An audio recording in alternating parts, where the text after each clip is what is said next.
see the final score, we track the revenue stream. Welcome to the show that treats the sports world like the multi-billion-dollar business it is. We dissect the ownership deals, the television right battles, the NIL impact, and the media figures driving the entire narrative. From Wall Street to the locker room, we follow the money and the people who control the message. Welcome to Press Row, the business of sports, right here on the Empty the Bench Network. Now, here's your hosts, Callan McClurg and Nick Morgasen.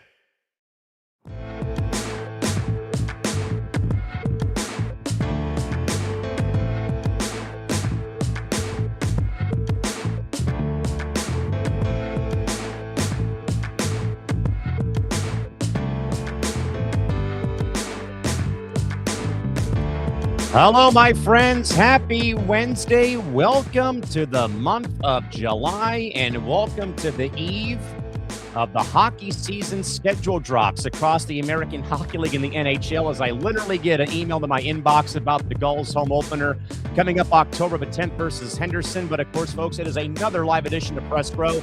He, of course, is Nick Morgasen. I'm Callan McClurg. For the next 3 hours, we cover all the big news across sports media and sports business. And Nick, we have a lot of ground to cover involving a lot of brewing scandals across the interwebs of digital media and also college basketball.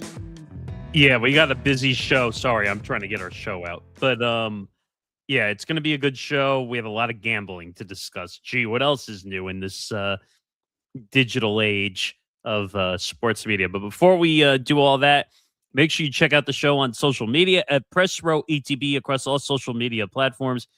Twitter, Instagram, TikTok at Press Row ETB. Follow our network, the Empty the Bench Network at ETB Network, Twitter, Instagram, TikTok at ETB Network. Go to our YouTube channel, youtube.com/ETB Network to find out more, as we are at 1,135 subscribers and counting. Help us to our watch hour goal. We are almost at 2,600 watch hours. 3,000 is the first goal. 4,000 is the second goal. So your support means everything to what we're doing. So as I said, go over to our YouTube channel, youtube.com/ETB Network. Hit the like, hit the subscribe button, hit the notification bell, do everything in your part to get the watch hours up. But boy, do we have a big show planned today. We're going to get into the whole Underdog Fantasy debacle. Because if you remember, we talked about the whole FanDuel TV debacle that happened a couple months ago. So we're going to talk about that. The whole Gilbert Arenas situation. Was he fired? Was he not fired? Was there a agreement that allowed him to walk away to secure his name, the arena? We will get into that whole situation. And plus another big football show they had is now over at Yahoo Sports. So we'll talk about how fantasy companies are really not surviving on original content anymore. Also, we'll get into another gambling scandal involving NCAA guard Kerr Kriisa, arrested by the FBI in a $2.2 million wire fraud case. Now, we've seen gambling scandals and fraud cases before, but nothing of that regard. Also, Fresno State and a former DraftKings employee was shocker. Color me shocked. We'll get into that. Matt Miller investigated for fantasy football scams post his car crash and losing his arm in a car crash. But there could be some potential fraud situations going on with Matt Miller. Marcellus Wiley in the news for domestic violence and alleged sexual assault situations going down. Marcellus is very outspoken about a lot of things that go on in the media. Unfortunately, this one involves him. Yes. Also, Rogers Communications, which owns all the teams in Toronto. Well, now they do. Now they do.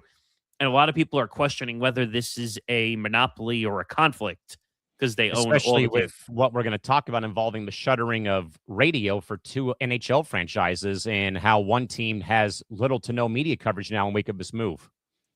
So we'll talk about that. Another historic viewers count for USA, Belgium, we'll talk briefly about the whole Balogun red card scenario and how that Trump was involved, and we're not going to spend as much time on that because the two of us have already done that on a couple shows. But we'll give you a media's perspective, point of view on that situation. Also, apparently, two U.S. soccer officials were suspended, and no one had a damn clue it went down until until after the fact, and then some other stuff. We'll get into. We have a lot of press clipping stuff, and also, I thought it would be cool to talk about fast channels. Yeah, because you kind of brought it up in passing with San Bando on Tuesday. So we're gonna explore fast channels and how they kind of changed the business in a lot of ways. They're expensive. And I can also attest to that too with having a fast station having the rights for the Anaheim Ducks on television. But they are beneficial in some ways. And I even said, like, if we have sponsors one day, which wink, wink could happen sooner rather than later, that could change because fast channels are how people consume their media now more than ever before. I mean, you can attest to that because you watch the Ducks on Victory Plus. Correct. NWSL's on there. We'll get to all that, though, later on. So should we get started? Because we got a lot to unpack.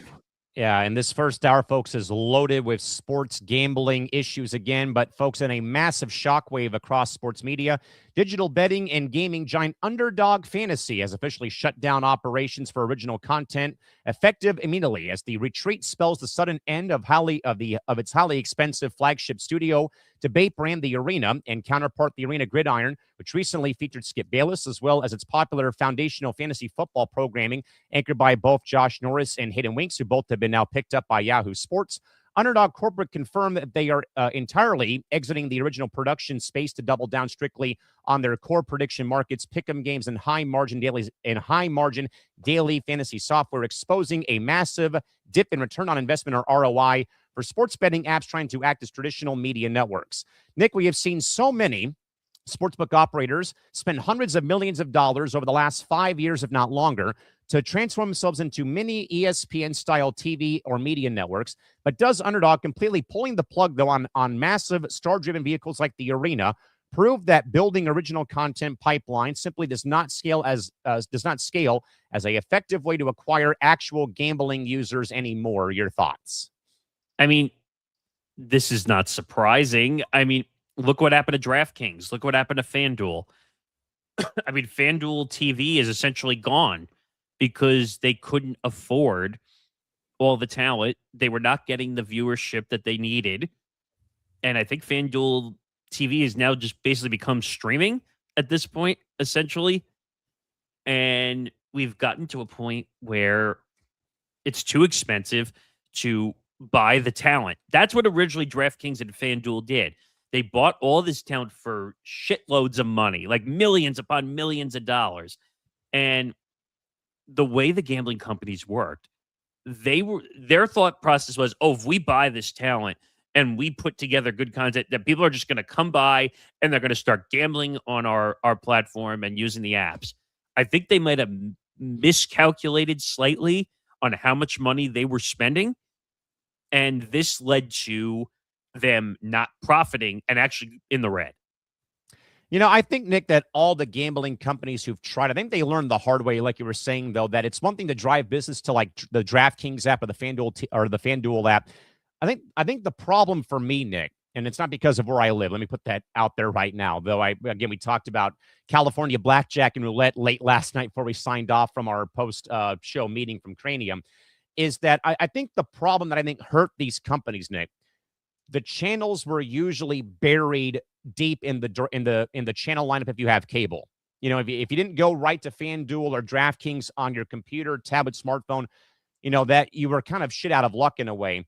Because I remember, Nick, that FanDuel and DraftKings had cable deals, but they were like channel 975 or channel 1050. You know, like they were buried deep, like in the music stations or all the Spanish language stations or the fringe sports networks out there, that it was difficult to find the content. Also, Nick, nor do I feel the need, though, to go to a gambling partners network to watch content like what they tried to build. Like, I mean, I applaud the effort, but something, though, I think is still just like disconnecting between the average sports fan who has been consumed by ESPN, consumed by CBS Sports, consumed by Fox and NBC for their entire life, that I think they're still not ready, I think, to make that pivot to go to a FanDuel TV or a DraftKings TV or even a Underdog Arena TV to get their sports information. Like, I know that, a lot of it that was geared towards football and wagering and stuff like of that nature. Again, I'm not really keen on that again because where I live, and of course I work in college athletics, as I've tried to tell people all the time for 15 years and so on and so forth. But I mean, I love the ambition, but even then, ambition sometimes can squash dreams like this. And I think that they were a little bit, if not way in over their head on this whole thing. I think they, like I said, they miscalculated. They said, oh, we're just going to throw millions of dollars at everybody.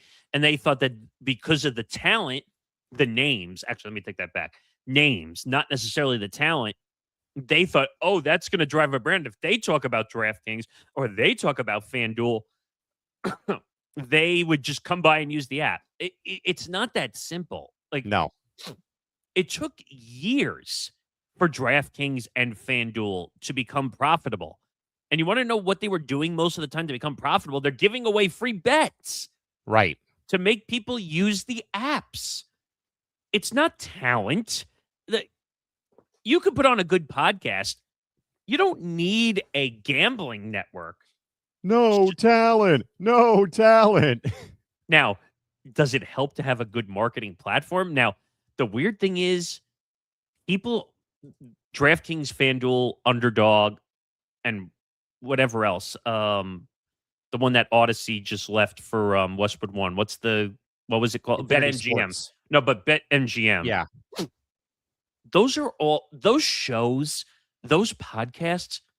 People think, oh, they're shows. Really, they're marketing ploys. Agreed. Now, eventually, we might have the opportunity to have a real sports book work with us. That's the goal if everything goes the way it's planned. But you have to use it properly, and you have to do things the right way. And what's funny is Underdog had a lot of big names under their umbrella. They had Jared Carabas originally. Remember, we talked about Section all 10. that drama, but all that drama started. Now, he's a perfect example. He was at Barstool. DraftKings overpaid him in the millions. Then he left for Underdog. Then the whole Underdog thing blew up. So you could be at a gambling company, but you're going to be jumping around if you can't find the money needed to make things work properly. Now, looking at the Underdog situation, and there's a lot of things that people don't understand about that. So everyone said Gilbert Arenas was fired. First of all, he was not fired. No. There's his more. His show got taken off the air practically. Well, the whole original content arm. Yeah. The whole shut library down. is gone. Yeah. Underdog basically said, look, we're done. We can't make any money from this. And actually, I have the story so we can talk about the context. So, excuse me, Awful Announcing put out a story saying Underdog shuts down original content arm, ending the arena and fantasy football show. The other thing that people don't realize here is Gilbert Arenas had a 50-50 partnership deal for a certain period of time, which they built the content house where all the shows were being done.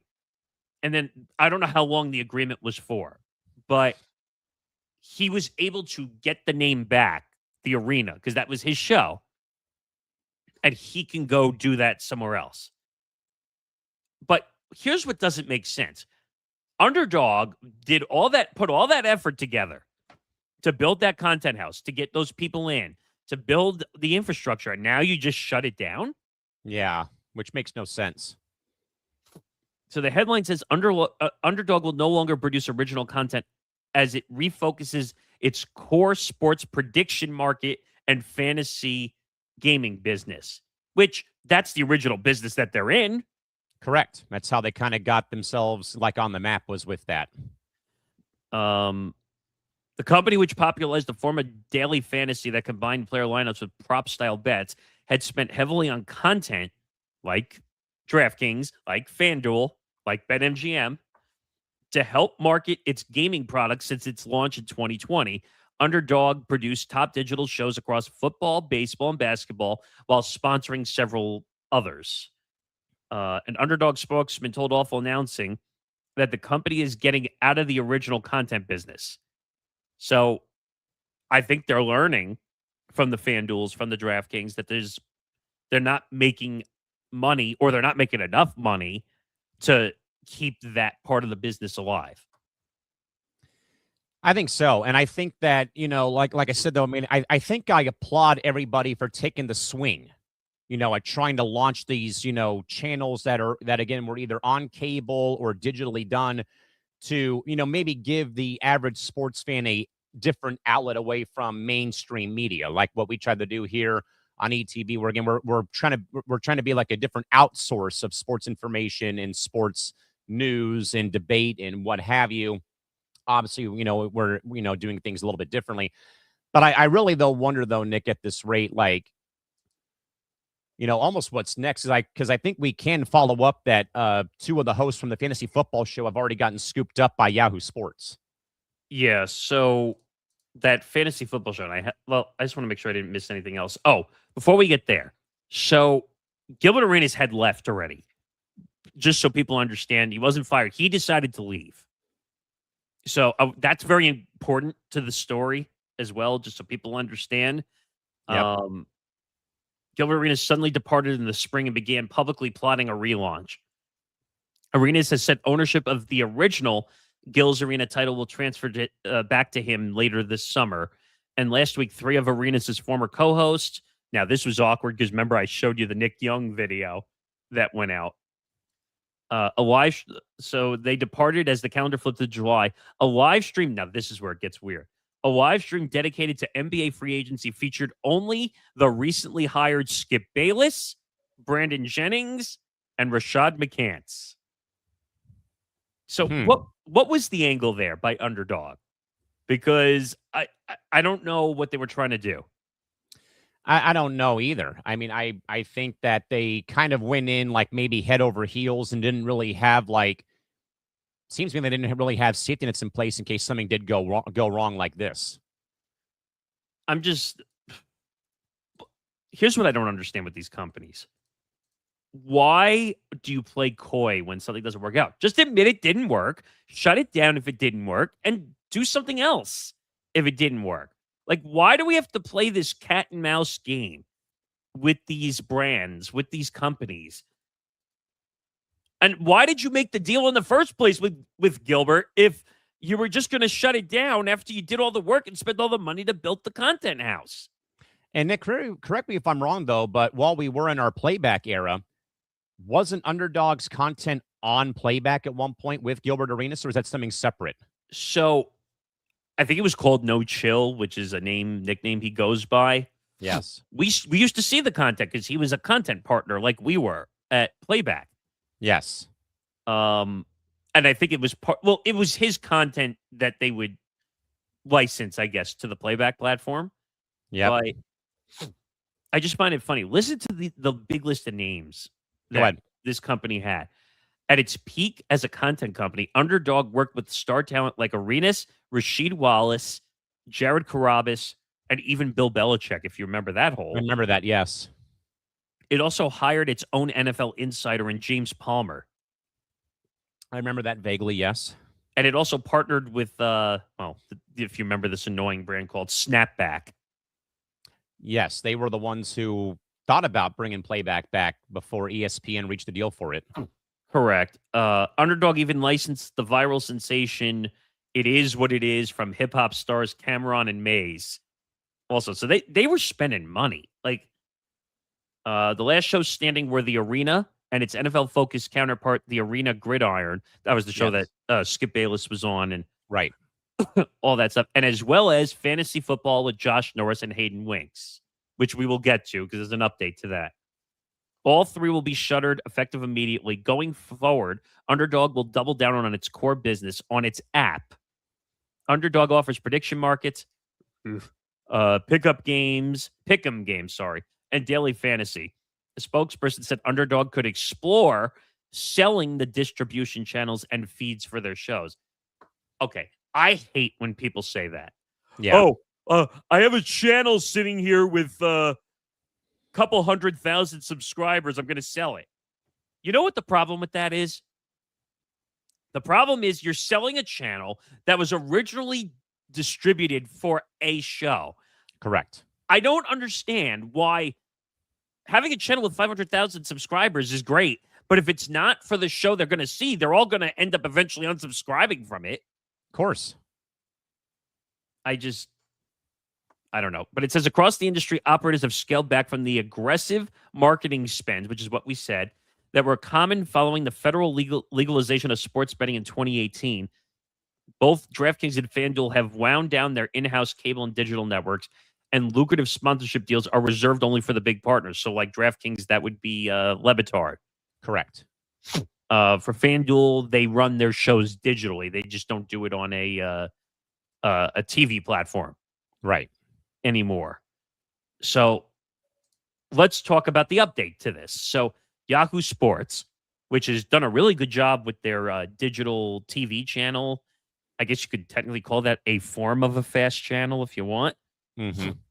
But Yahoo Sports signs Josh Norris and Hayden Winks after shutdown of Underdog Content Network. The show had 170,000 subscribers on YouTube. It's still a lot. So they get picked up. The duo, which hosted Underdog's fantasy football podcast until this week, when Underdog shuttered its original content network, will bring their show to Yahoo's digital platforms and fast airwaves. Yahoo announced the move on Wednesday morning. The show will relaunch later in July. Quote, when we heard Underdog was ending its content network, we immediately wanted Josh and Hayden and Underdog work closely with us to ensure their show had a new home, which essentially means that they knew they were getting out of the business and they didn't want to hold people up. They kind of like knew that it was coming. Yeah. And this is brilliant by Yahoo, because big fantasy football, 170,000 subscribers. If they got a following in the fantasy football space, that's a big space. To be honest, we need a fantasy show. That's a big space.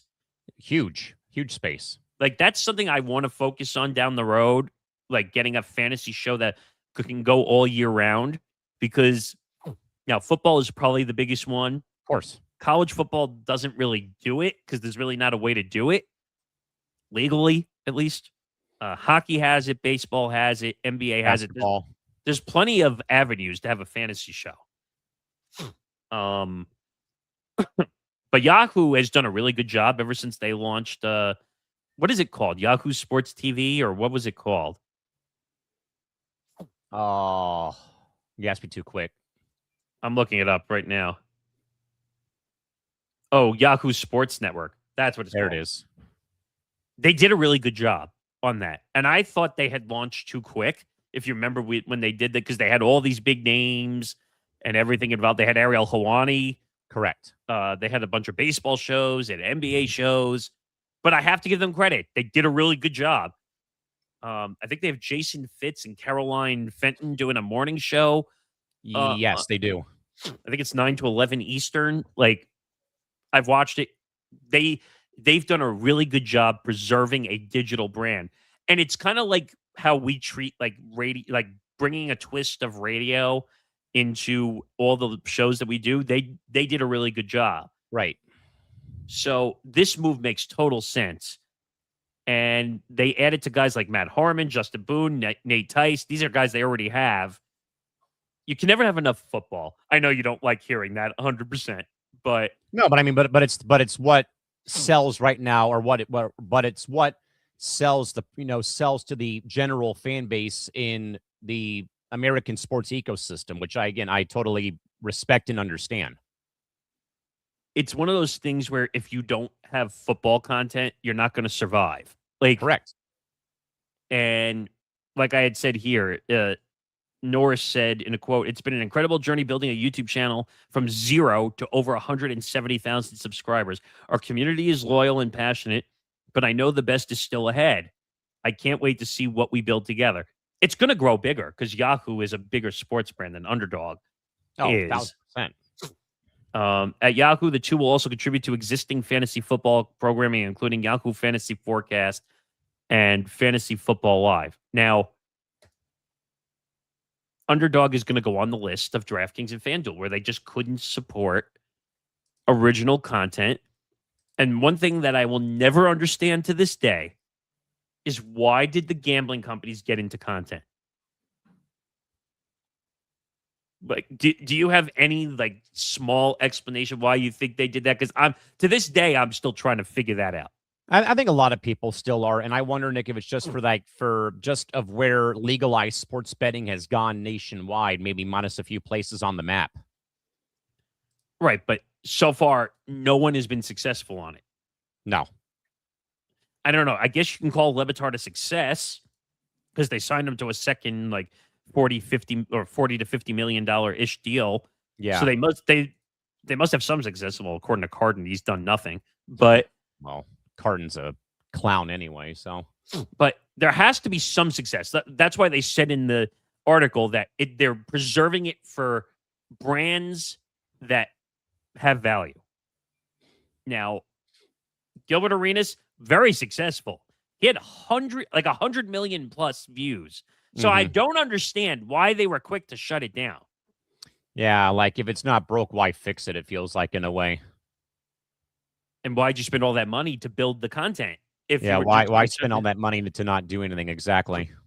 Now, I laughed because I said to you and I said to somebody the other day, "Oh, does that mean Skip Bayless is out of the job again?" The man has made so much money. Like, by the way, how old did you say he was? He's like 75? I think he's going on 75 later this year, I think. By the way, we clown him for a lot of things. He's in really good shape for his age. I got to give him credit. He still works out, I think, 5 days a week. I mean, I love the hustle, and I love I mean, yeah, I agree, Nick, about, that this could be, that, people clown Skip. I mean, sure, but you know what? Longevity and also labor of love. Still doing it, though, at that age. And here's the thing. You and I don't like what he stands for most of the time, but at 75 freaking years old to still hustling. Love it. How often do you see that anymore? You don't. Like, people want to work less in today's day and age, not us. But before we move on, I made the joke to my dad when I took him to see the Rolling Stones at SoFi 5 years ago. Yeah. And here Mick Jagger's like in his mid 80s and still moving and grooving on that stage. I said, God, I hope when I get to be that age in about 50 years that I have the same amount of energy as Mick Jagger does at age 82. Now, the one debate you could make is, when is it time? A lot of people don't know the answer to that ever. Now, I get that because it's hard to give up what you do. But is Skip reached that age at 75? Who knows? Now, he's not traveling around like he used to for First Take anymore, but still, you know what? I put Underdog in the content graveyard. Just like FanDuel is probably the only one left that's still doing it digitally on a YouTube channel. Here lies Underdog's hopes and dreams. Thank you, Squidward. Exactly. With that, Nick, let's move on, though, from one thing to another. Holy cow, this is out of control, Nick. But now the U.S. DOJ has unsealed a stunning 5-count federal wire fraud indictment against former high-profile college basketball guard Kerr Kriisa, leading to a swift arrest by FBI agents as federal prosecutors allege that between 2022 through the end of June of this year, that the 25-year-old Estonian national ran an intricate scheme that defrauded two primary victims out of nearly $2.2 million using fake identities and also fictional crises like cancer. Shockingly, the indictment states that Mr. Kriisa routinely impersoned his own mother via electronic communications, falsely claiming she desperately needed cancer treatment and that his family was in physical danger from debt collectors to extract massive cash transfers. Nick, Kerr was a highly visible fan favorite starting guard at major programs including Arizona, West Virginia, Kentucky, and Cincinnati, while this alleged multi-year federal fraud scheme was actively running. Nick, how, though, does a student athlete manage to move and conceal over $2 million in fraudulent wired funds completely underneath the noses of multiple high-profile university compliance departments and even the DOJ? I mean, I'm getting tired of these gambling scandals in college sports, and I'm shocked. $2.2 million. Okay. And this all has to do with NIL. People are going to get mad at me. um, yeah, this is a problem. This is a problem because clown show. yeah, $2.2 million. First of all, he should go to jail and never be let out. Lock him in the.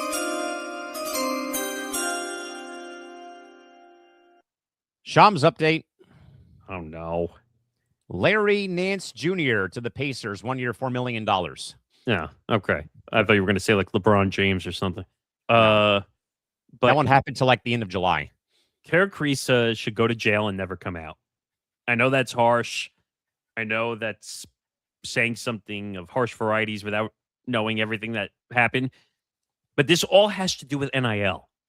And it has to do with gambling. It had to do with gambling, right? It was it was merely a entire like fraudulent ring that he was a part of to extract money from people. Oh, so it wasn't gambling. He was just stealing money from people. Yeah. If I'm the NCAA, I ban him for life. I don't allow him to come back. Yeah, stealing is stealing. Right, but Zan, you see. But here's the thing, Zan, you should know this, and everyone should know this too. Stealing doesn't stop you from getting back on the field. It doesn't. It's unfortunately, if you make money for the league you're in, whether it's college sports now with NILs or any of this other stuff, you're going to come back on the field, whether you do something stupid or not. Think about Brandon Sorsby. Okay. I was just going to say that, Nick, because what was the one school that was named where Kerr has played college basketball? Oh, that's right. The University of Cincinnati. Who was the starting quarterback at one point in time at Cincinnati? Brandon Sorsby. Connect the dots. So maybe it sounds like a problem at Cincinnati. When you're a moron, and you need to be treated like one. This right here is so damn true. Nick, what's been the one thing that we've heard, though, from across Congress, even from Nick Saban? We're giving kids not even legal to drink yet. We're giving 18-year-old kids millions upon millions of dollars to play a college sport before they are mature enough to know what to do and not to do with that money. Well, you already know my thoughts. I don't think NIL money should be a thing. I think that it's causing severe issues with these young athletes who are not old enough to understand what to do with the money. They don't know anything about investment. They don't know anything about maybe I should protect myself because I might not be able to play sports at some point when I come out of college. And much like a lot of people like myself, they lack financial literacy. Well, yes. Understanding, I learned from a young age, even though I'm not an athlete by any means. I like to play sports, but I'm not an athlete. I learned, now, it probably helped that my brother was a financial advisor. So, that always helps. But my parents too were also very good about saying to me, make sure you save. When you work, save. And I did that. When I worked through COVID, and I worked a shitload of hours during COVID, that was all money I had saved away. I have an investment portfolio. I worked very hard to make sure I have money saved away. These athletes don't do that. These athletes think, oh, I hit the lottery. I made millions of dollars. I'm good. Don't worry about me. Guys, it doesn't work that way. $2 million in today's day and age, you can't live on $2 million. Now, Nick, come on. You're being a jerk. What do you mean you can't live on $2 million? You can't. You can't live on $2 million. $2 million years ago was probably rich people money back then. Right now, not so much. And remember, expenses are higher now. Insurance is higher now. Buying a house is impossible. Everything is. So you need to do everything in your power as an athlete to save that money.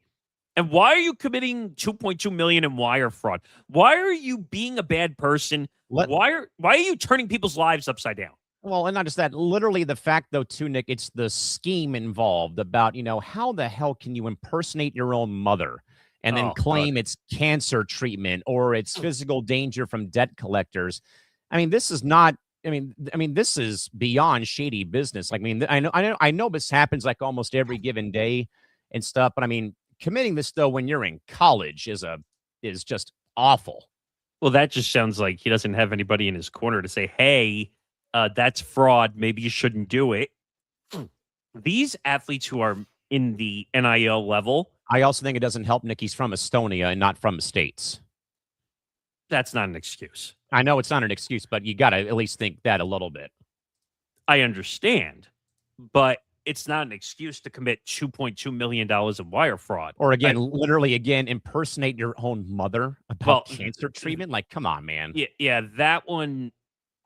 I want to know what the hell was going through his head where he said to himself, okay, I need money. Let me go impersonate my mother saying she has cancer. You can't convince me that I would trust you ever again. He should never be allowed back into college sports. And if the NCAA does what it might do and says, oh, he's worth blah, blah, blah, blah, blah, then that's an NCAA problem. Yeah, I mean, in a way, that'd be like, what kind of precedent are you setting as the NCAA if you would have allowed Brendan Sorsby to play this upcoming season? Then you have this stuff happening in college basketball where you would have let two people back into the sport that they played after committing massive money crimes in some way, betting on your own team, or in this case, you defraud people of $2 million. I mean, heck, the NCAA and Texas Tech were basically trying to say that Brandon Sorsby should be allowed to play. Yeah, like, come on, give me a break. When he broke gambling rules. I mean, that I've read several times on this network, and people still think I'm wrong. Guys, we're not talking brain surgery or rocket science here. Like, if you're fortunate enough to be an NIL athlete that makes a lot of money, take advantage and save the money. I'm not saying that you have to shield it away and you can't use any of it because you still got to live and pay expenses and all that stuff. Yeah, I mean, I did that when I finally began my retirement savings back earlier this year. I put like all of it into a 401k. Yeah, 401k. And I haven't touched it since. I had a 401k, the few jobs I worked at. I put away and then I moved it into the investment account, which my brother helped me with. But he should never be allowed back into the world of NCAA. And if they do, that's a legal problem if I ever saw one. Now, Nick, we'll get to the other one that you thought we were talking about involving DraftKings and a former employee, as law enforcement records have now exposed a deep rot inside the interrogation or integrity or integration of sports books and college locker rooms, as it has come out that a former DraftKings sportsbook operations employee is now facing severe felony charges for orchestrating a targeted betting scheme in collusion with a Fresno State men's basketball player, as the state investigation in California reveals that the active player explicably manipulated his individual on-court performance and point metrics during a specific game during the 2025 season to hit highly calculated prop betting thresholds, according to the insider employee of DraftKings. So, Nick, yet again, with when the threat of game-fixing transitions from an external shady gambler to an active back-end employee sitting inside the actual operations room of a major authorized sportsbook like DraftKings, does this entire regulatory structure of legal U.S. sports betting lose its shield of security when this sort of thing happens? This is getting ridiculous, like in every way, shape, or form. And blame the sports books, blame college sports, blame professional leagues, and people get mad at me every time I say this on the network. The leagues are in bed with the sports books. Tell me how they aren't. I mean, look at all the issues we're having. College athletes are getting involved with DraftKings employees. do you realize they're risking their career? They know Oh, yeah. that actually, I shouldn't say risk. They're throwing it away because they're going to get caught eventually doing it. Especially, Nick, that this is a major ordeal because it happens in California. And Nick, what's the line I always use when I bring up gambling in this state on this program? Well, you've said a few things, so it depends. Gambling in California is like a death sentence when you say that word around this state because of how, handcuffed you are around, as I mentioned to you last night. Correct. Blackjack and roulette in the state is not played like it is anywhere else in the country because of the rules in place here. And Nick, when Fresno State University, who's one of the best-known Cal State universities in the system, that my sister-in-law happens to work for the CSU board or system with what she does. That includes SDSU, that includes Fresno State, that includes, Cal State Northridge, what have you. The fact that this happens, though, Nick, but the way that this one happens, like this isn't Brendan Sorsby betting on his team, Nick. This is literally insider information to a new degree where a DraftKings employee at the time gets involved in this, plot to fix games for the Bulldogs men's basketball team, who, by the way, their men's basketball team is not that great anyway. So why would you even risk the program's future when you know that the program has not gone anywhere the last several years? You're in the bottom pits of the Mountain West Conference or the Pac-12 now starting the season. Why bother risk tanking your career and then further putting this program further behind the 8 ball? It has nothing to do with wins or losses. Remember, gambling is not always directly reflective of wins and losses, even though you and I joke that people only care about wins and losses here. Because they do. Right. But in part of this scenario, you don't have to always win bets on wins and losses. Remember that. Right. It could be on someone's, made free throws, prop betting, what have you. Yes. But you could also think about it because you could control.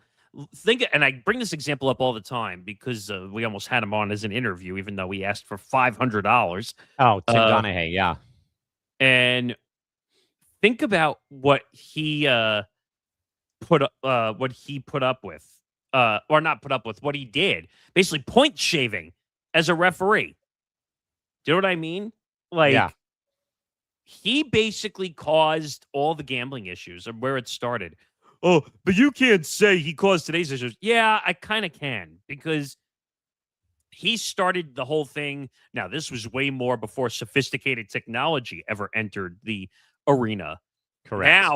Now with apps and with all this AI technology and all this stuff, people will create sophisticated systems to avoid the feds or to avoid.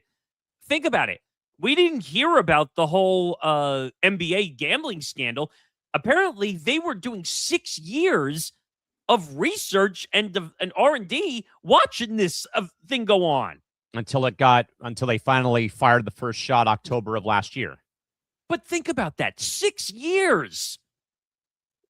We're just hearing about this one now. We don't know how long this was going on for. Right. Now, the whole thing, what makes this worse is not necessarily the Fresno players, because we hear scandals all the time with players. What makes this worse is a DraftKings employee. That's what makes this worse. So, Nick, the Fresno State men's basketball scandal centers on a scheme by players and sportsbooks to manipulate player stats for profit. The NCAA permanently banned 3 players, and the Nevada Gaming Control Board arrested former DraftKings employees, plural, in this connection with fraudulent wagers. This took place over the entire 2024-2025 season, involving Fresno State guard Michael Robinson, former teammate Steven Vasquez, who moved on to San Jose State, and Jalen Weaver. The investigation by the NCAA revealed the following details. In January of last year, both Robinson and Vasquez discussed over text messages that Robinson would intentionally underperform in specific stat categories against Colorado State. Robinson, Vasquez, and a third party placed a $2,200 wager on the under for Robinson's stats, yielding a profit of roughly $16,000. Even worse, Robinson also placed 13 DFS bets on his own performance throughout the entire course of the season. After the investigation, triggered by a tip and a suspicious betting monitor The NCAA permanently revoked the eligibility of all 3 players in September of 2025. Weaver cooperated with the investigation, whereas Robinson and Vasquez did not, and the Bulldogs cooperated throughout and avoided any sanctions against the school. By May of this year, the scandal expanded into the criminal justice system, where the Nevada Gaming Control Board made a series of arrests targeting individuals with inside access. So here is what we know. Former DraftKings sports trader Samuel Silverman was arrested in Vegas and charged with Class C felonies, including committing a fraudulent act in a gaming establishment and conspiracy to cheat at a gaming game. Investigators allege that Mr. Silverman and associates coordinated with the college basketball players to illegally profit from the manipulated player proposition bets. This is bad. This is bad. And people are going to get mad when I say this, but we need to stop gambling on college sports. I mean, why do you folks think that the NCAA tried so hard to eliminate prop betting on March Madness, and that they have put out these PSAs every college season to, stop harassing athletes over your own betting because you want to be a degenerate gambler? You want to know? I can give you a simple way to stop all of this. You stop doing business with them. It's simple as that. Well, that's the technical end. But you want to know how you put a stop to this? Is the NCAA, which would rather be corrupt and accept millions of dollars from sports books and put the athletes at risk. But you put a rule in that says, if you get involved in any gambling rings, or if you get involved in any betting, you are permanently banned and you lose your eligibility as a college athlete. Yeah. End of story. There should be a zero tolerance policy, like it is about how you cannot bring weapons onto a school campus across the entire country. Like, there needs to be a zero tolerance policy enacted, revolving around gambling with college athletics as a whole. And people, and Nick D and Liam and other guys are not going to want to hear it, but I think we need to stop college props as a whole. And like in the NFL, it makes sense because if you get caught gambling in the NFL, that's a real death sentence almost. Tell that to Calvin Ridley, exactly. Even though Calvin Ridley got a larger suspension than Deshaun Watson did, but that's a different story for another day. Or Ray Rice, but that's a different story for another day. But for college athletes, they need to put a zero tolerance in. And even though it's already in written agreements, even though how good for shit was that? Because Brandon Sorsby basically broke that rule, and they didn't do anything for like 2 years. Yeah, and again, all you have to do, folks, is read one of my latest Substacks where I wrote about, as I've long said, how Dingus over here wrote a essay in 9th grade, already seeing through when SDSU here in San Diego renames the basketball arena from the cable company to a Native American casino. Yes, they can claim it's the tribe, though, but I saw right through that red tape 17 bleeping years ago that, no, when I think of Viejas Casino in San Diego, that's what I think of. Not the Outlet Mall, not Alpine, California, none of that. I think about California blackjack and roulette infiltrating a college campus at 8, and that was back when I was like in 9th grade as a freshman in high school. And yet my past self told you so about this whole ordeal involving Brendan Sorsby, and now look where it's gotten us now. Well, it's gotten us in the shithole, but there needs to be zero tolerance. You get caught in any type of gambling, your eligibility is permanently gone, and no eligibility for reinstatement. Yeah. You want to know how fast people will stop risking their college eligibility if you tell them they can't collect NIL anymore, or if they can't be an eligible athlete? Yep. And on top of that, you really want to go a step further. It'll never happen. But if you make it where if you get deemed ineligible for being a college athlete,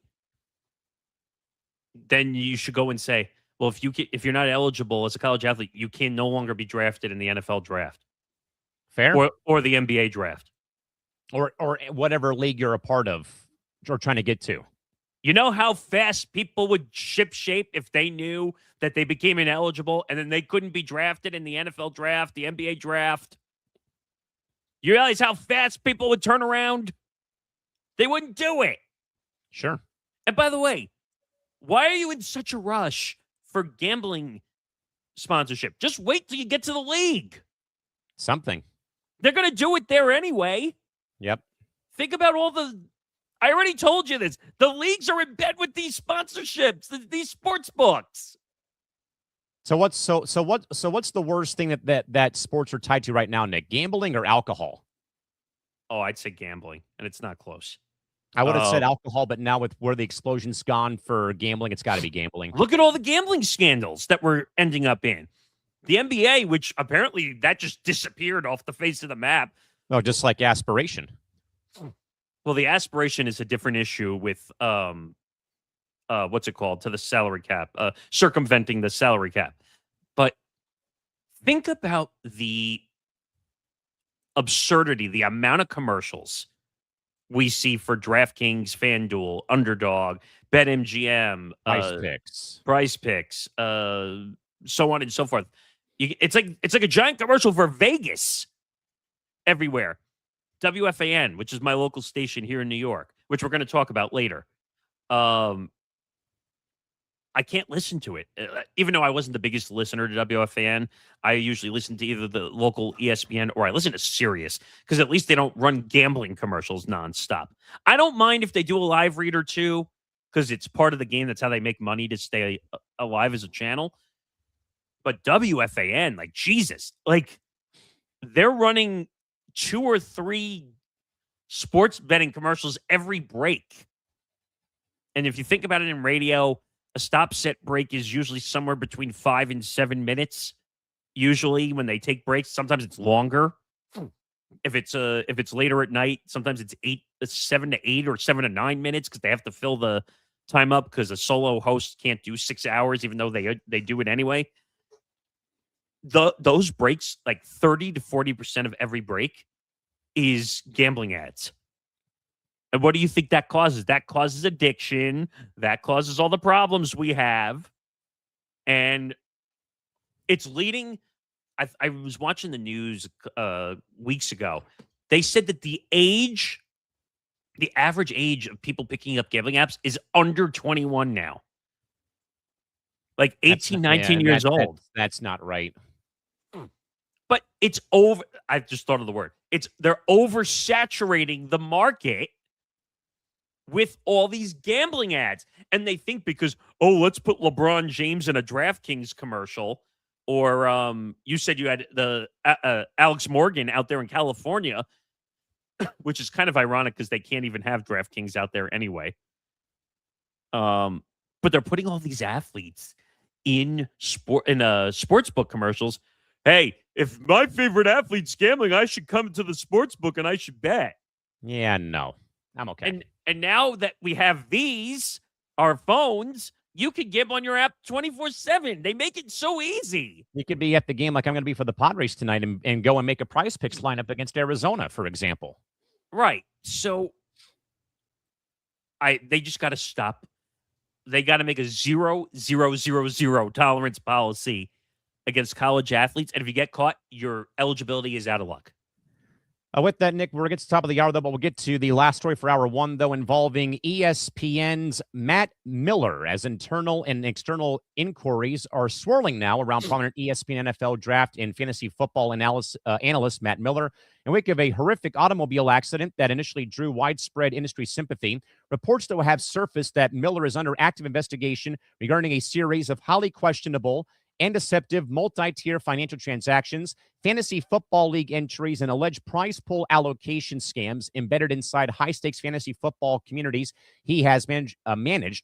Nick, for a flagship analyst, though, representing ESPN's front-facing brand to be tied to grassroots fantasy football league financial manipulation, how damaging is the reputational fallout for Bristol's broader high-stakes fantasy and gambling programming ecosystems, where so many people, Nick, use ESPN, though, for their fantasy football leagues across the map? It's what we started to discuss last night, that this has nothing to do with ESPN. Now, that might be a little naive sounding, but at the same time, this is his issue. This was not done on ESPN property, so to speak. It was not done. Yeah, it didn't happen on ESPN's watch whatsoever. These are fantasy leagues that he was running and managing and taking fees, and I have the story here. Supposedly, like, he was giving fantasy sports like classes, and he was charging allegedly like $500 to $1,200 for some of these, and then he wasn't delivering on the he wasn't delivering on what they call the deliverables or the assets that he was supposed to be providing. Now, he was in a serious car accident, lost his arm. I have sympathy for that, because that's not easy by any means. But all of a sudden, he was getting investigated because of the GoFundMe that was being created. And I think it was Missouri's AG, or was it Mississippi? Yeah, Missouri's Attorney General got involved, yes. And rightfully so, because he's having an issue with money. And now all of a sudden, a GoFundMe shows up for his bills. And like Adam Schefter and Pat McAfee and Mel Kiper Jr. and a bunch of guys were donating to it. In less than a week, it generated $51,000. That's a lot of money to generate in a GoFundMe. Mm-hmm. Despite the campaign's apparent success, it was paused on Friday, just 1 week after it first opened. Timing of the campaign's closing, first noted by Pro Football Talk, came just hours after the Missouri Attorney General's office announced it was opening an investigation into Miller following several complaints regarding his use of funds as a fantasy football commissioner, as well as questions regarding his priority public charity efforts. Ouch. Doesn't this sound a little bit like Brett Favre to you? A little bit? Oh, with the welfare scandal that he was a part of? Because he claimed he was helping to build all the schools, whatever, and then it became a welfare scandal and all that stuff. But the Missouri Attorney General's office confirmed to Front Office Sports that an investigation into Miller is ongoing. He was hired full-time at ESPN in 2022. While Miller's accident and ensuing coverage shed spotlight on the claims against him, they had been circulating for nearly a month before he was involved in a life-threatening crash. Apparently, there's some Reddit threads that were involved in this too, which is where we seem to find a lot of drama happen. But in late May, a user on the Dynasty Fantasy Football subreddit posted a thread that titled "Matt Miller Leagues and Scam." In the post, the user asked if anybody else was in a fantasy league run by the ESPN analyst, whom he said ghosted his own league without paying out the winner or providing any update on the charitable efforts that had been advertised during the sign-up process. Multiple users replied to the thread saying they were in similar situations in the leagues Miller had started, sharing that he learned Miller had been banned from the Sleeper fantasy football platform. Yeah. Nick, there's been a story dropped by Amanda Kristovich within the last 20 minutes on FOS. Okay. Pennsylvania's Attorney General has brought forward criminal charges against a former Bucknell University strength coach after a player died during practice 2 years ago. And they're just doing it now? Per Amanda's reporting that as of Monday, Pennsylvania's Attorney General Dave Sunday has charged former Bucknell football strength and conditioning coach Mark Kolbis on the death of former player C.J. Dickey Jr. back in 2024 during a summer workout where he had collapsed. Kolbis, who maintains his innocence, faces felony aggravated hazing charges, misdemeanor counts of involuntary manslaughter, reckless endangerment, and hazing allegations and charges. The fact that the charges are criminal makes the case rare, as multiple industry experts and attorneys tell FOS, regardless of its outcome, the case would have wide-ranging effects on the college coaching landscape, forcing more scrutiny of practice activities and coaches and their conduct. In July of 2024, Dickey, alongside other Bucknell freshman football players, suited up for their first practice led by Kolbis, who had previously spent time on coaching staffs at Dartmouth, The Ohio State, and Austin Peay University. Players were required to conduct extensive calisthenics, including more than 100 up-downs. The AG's office said activities that were done in spite of training and direction from other coaches that such exercises were not appropriate or safe for use as part of training. Dickey was required to do so even though Bucknell was aware he did have a sickle cell trait, a condition that makes extreme exercise more dangerous and for which NCAA requires testing.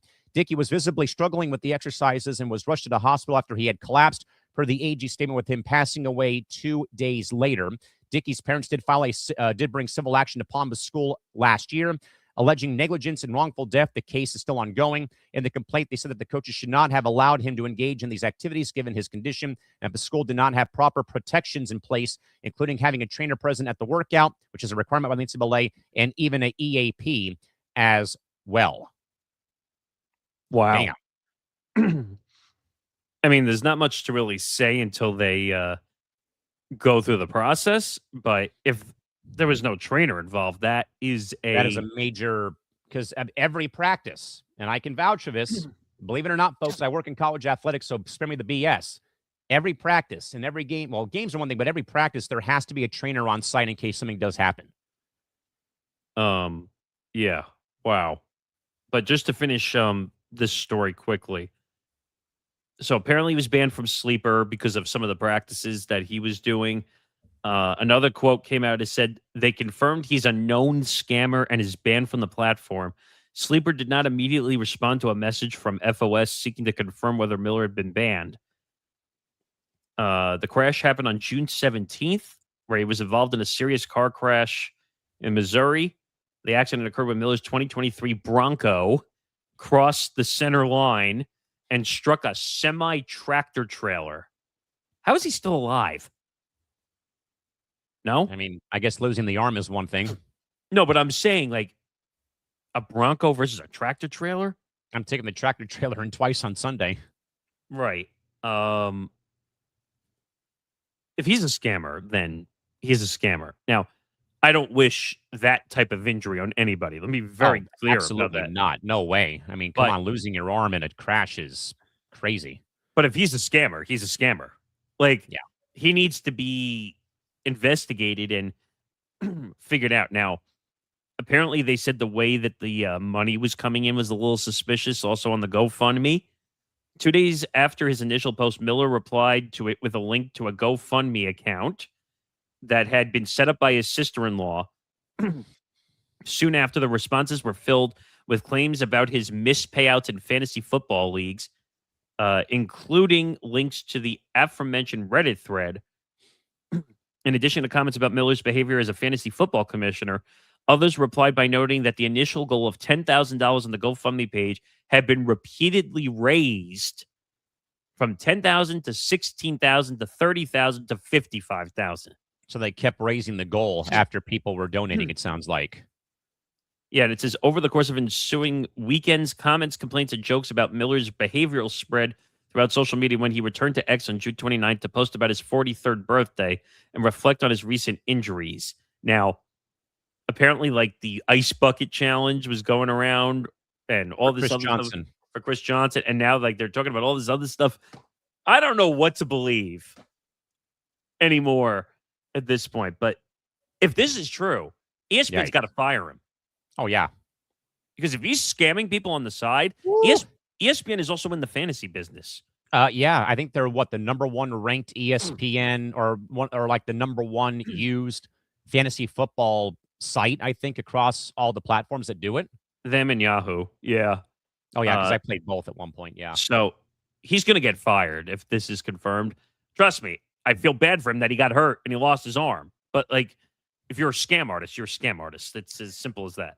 With that, Nick, we'll get to the ETB weekly update as so much is going on over the course of the next couple of days and also for the course of the weekend.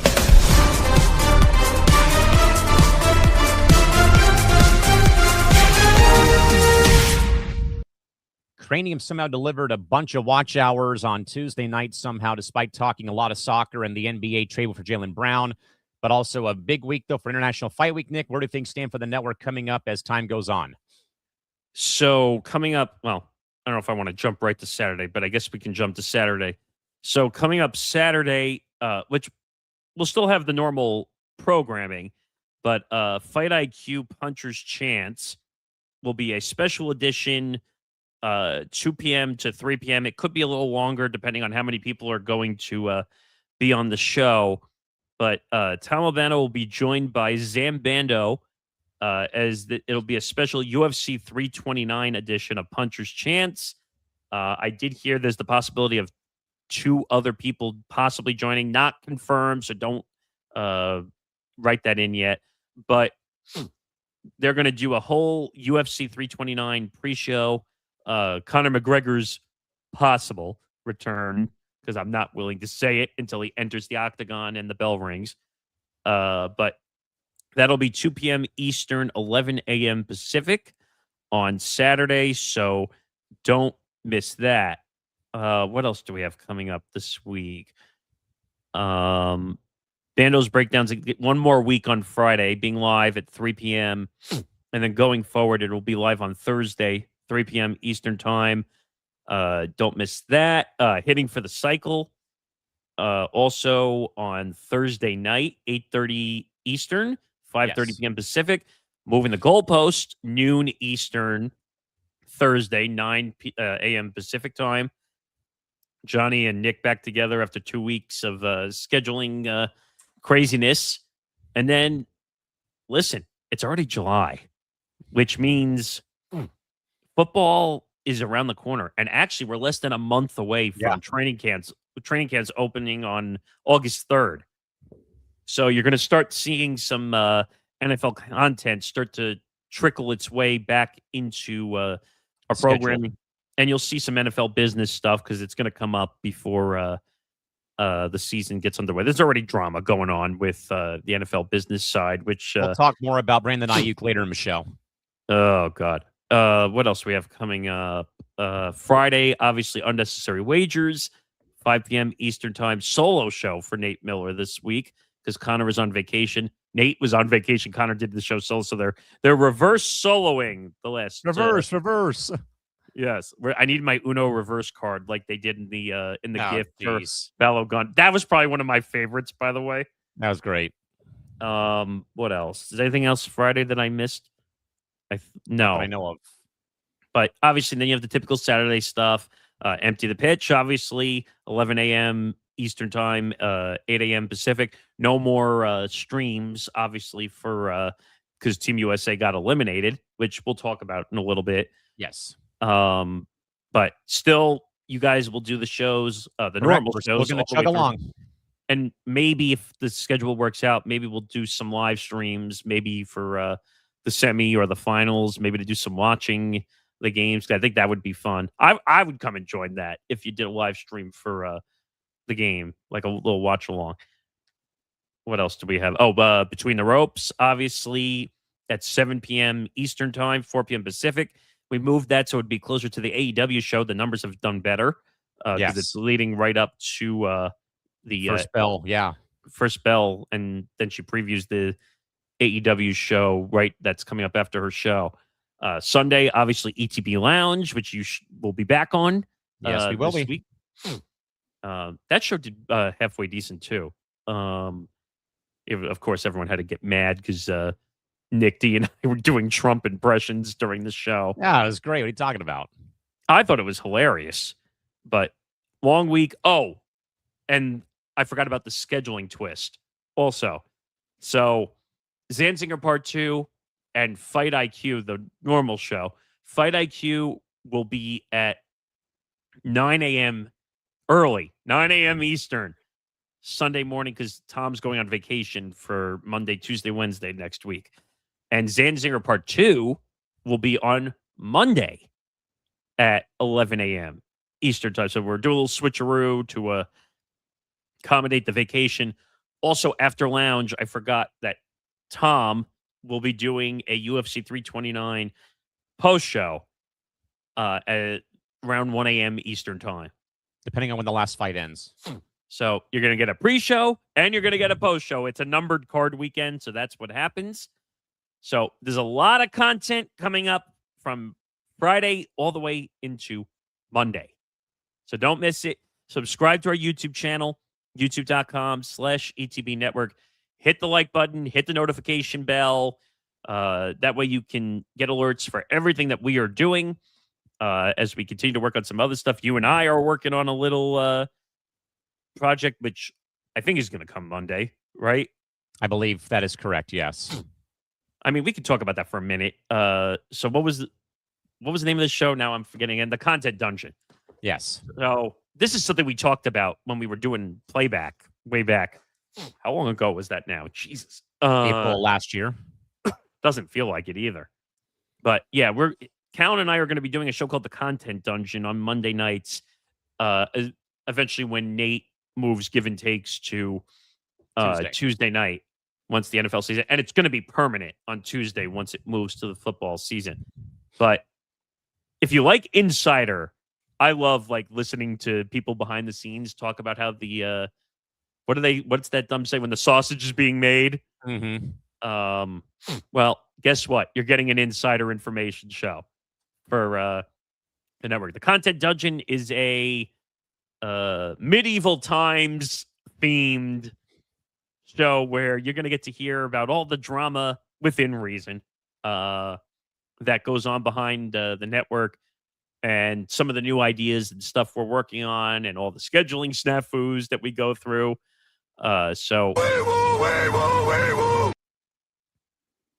Yes. Nick, there is another leg now that a Brendan Sorsby story per ESPN. All right, hold that thought. Let me finish this and then we can go to that. So the Content Dungeon will probably be actually where his spot probably was, right? So we'll probably do 9 to 10 o'clock, probably somewhere in there. I mean, there's really no end time to the show, but when it's over, it's over. And hopefully everyone enjoys the inside journey of the Content Dungeon where we give you everything that's going on behind the scenes. So it's not necessarily a sports show. We'll talk some stuff from time to time if it comes up, if it breaks during the show. But this is getting to know what happens at the network. And we'll try to have some people on, too, to talk about their journeys and some ideas maybe they have that we can discuss, too. So don't miss the Content Dungeon. I think it'll be 9 p.m. Eastern every Monday once Nate moves to Tuesday. All right. With that in mind, though, Nick, as we get hour 2 underway, though, but we have a update, though, to the Brendan Sorsby saga by Eli Letterman of ESPN.com. As of Wednesday, Nick, the NCAA has sent a letter of inquiry to the University of Cincinnati regarding former quarterback Brendan Sorsby's time with the program following his permanent ineligibility due to impermissible sports betting. Sorsby, of course, as we know, sued the NCAA, briefly returned under a temporary injunction, later dropping the lawsuit after leaving Texas Tech. The Big 12 also filed a lawsuit to enforce its bylaws. Sorsby has admitted to at least 165 wagers made during his time at Cincinnati that totaled about $38,000 2 years ago, including wagers on the Bearcats basketball team. But no evidence, though, shows that he bet on Bearcat football when he was the starting quarterback for those 2 years. In further, Bearcats head coach Scott Satterfield declined to comment on the matter at Big 12 Media Day in Frisco, Texas today. A spokesperson from the school also declined to comment, but provided a general statement on the months-long situation involving the program's former quarterback. News of the letter of inquiry was first reported by Yahoo Sports as of Wednesday. In short, that right now, but Sorsby acknowledged placing at least 165 wagers on college and professional sports, totaling at least $38,000 2 years ago, including 3 wagers on the Bearcat basketball team on a FanDuel account he shared with a friend between December of 23 and June of 25. Sorsby had provided more than $60,000 to the friend to deposit in the shared account. Based on the betting history obtained by the NCAA, there was no evidence that Sorsby had placed money or was involved in wagering on Bearcat football while he was their starting quarterback for those 2 years. So the never-ending story, Nick, continues on.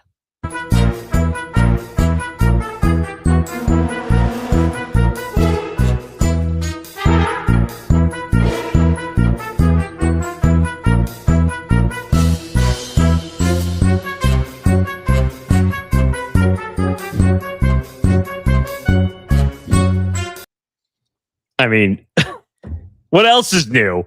I mean, First of all, Cincinnati should also get in trouble, as well as Texas Tech. If he was making bets on the team, they need to be held liable too.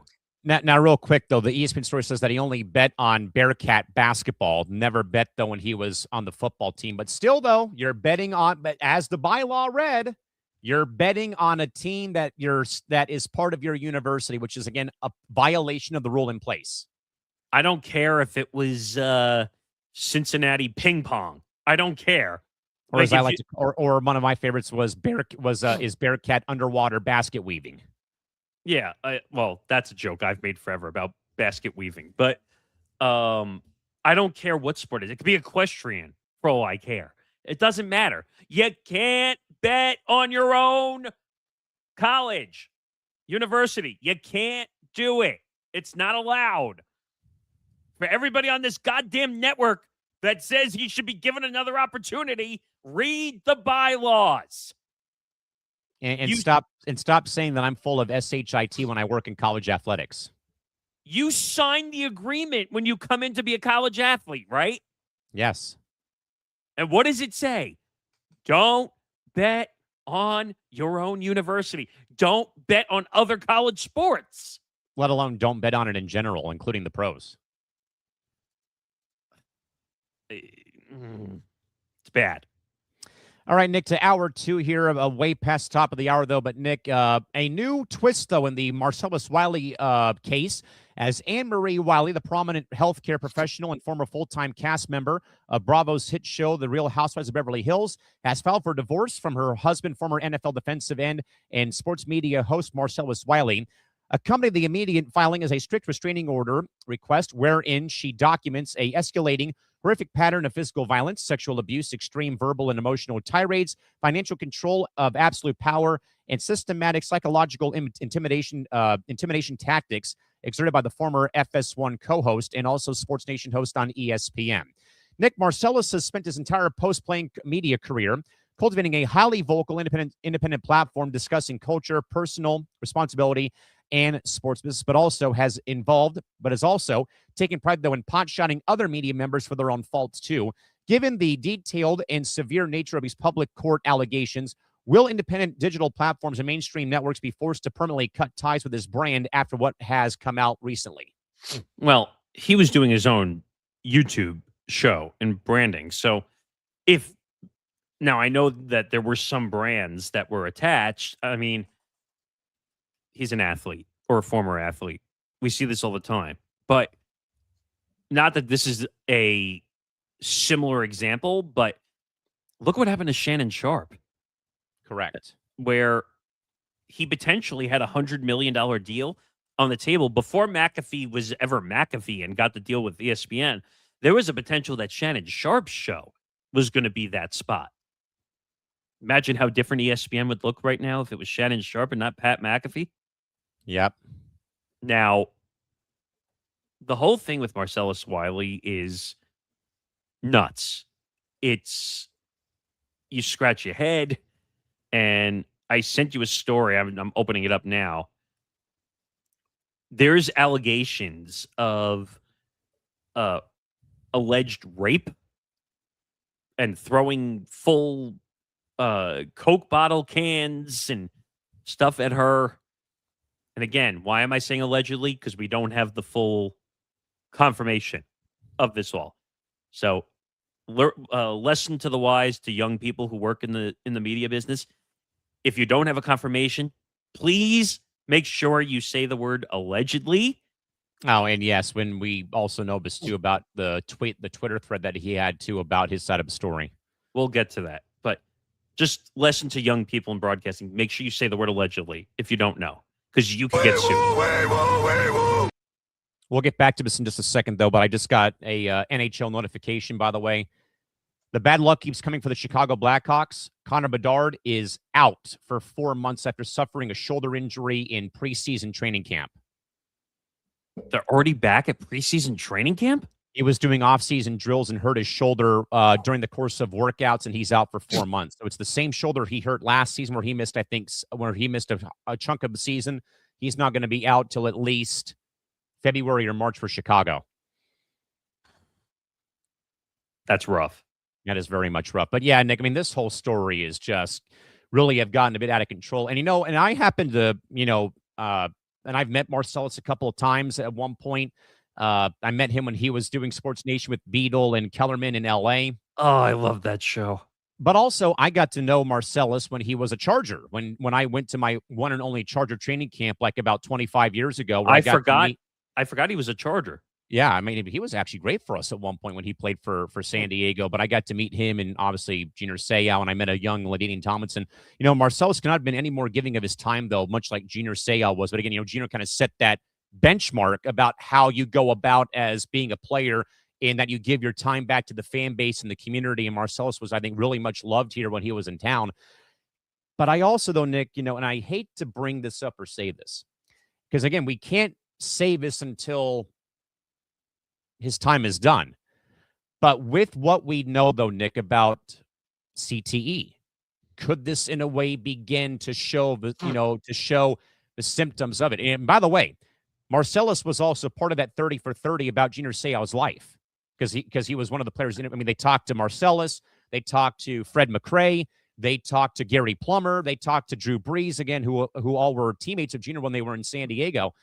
And, just hearing all this is just like, man, this, and I hope it's not the case, though, but for me at least, because I lived through Junior Seau's death 14 years ago, this kind of begins, Nick, to like really, again, open my eyes. Like, what the hell is going on with these former players that they have all these problems when they finish their NFL playing career? And I will even say, Nick, that this stuff happens to when it comes to pro hockey. Look at Claude Lemieux, who passed, who killed himself 3 days after going to Montreal for a playoff game.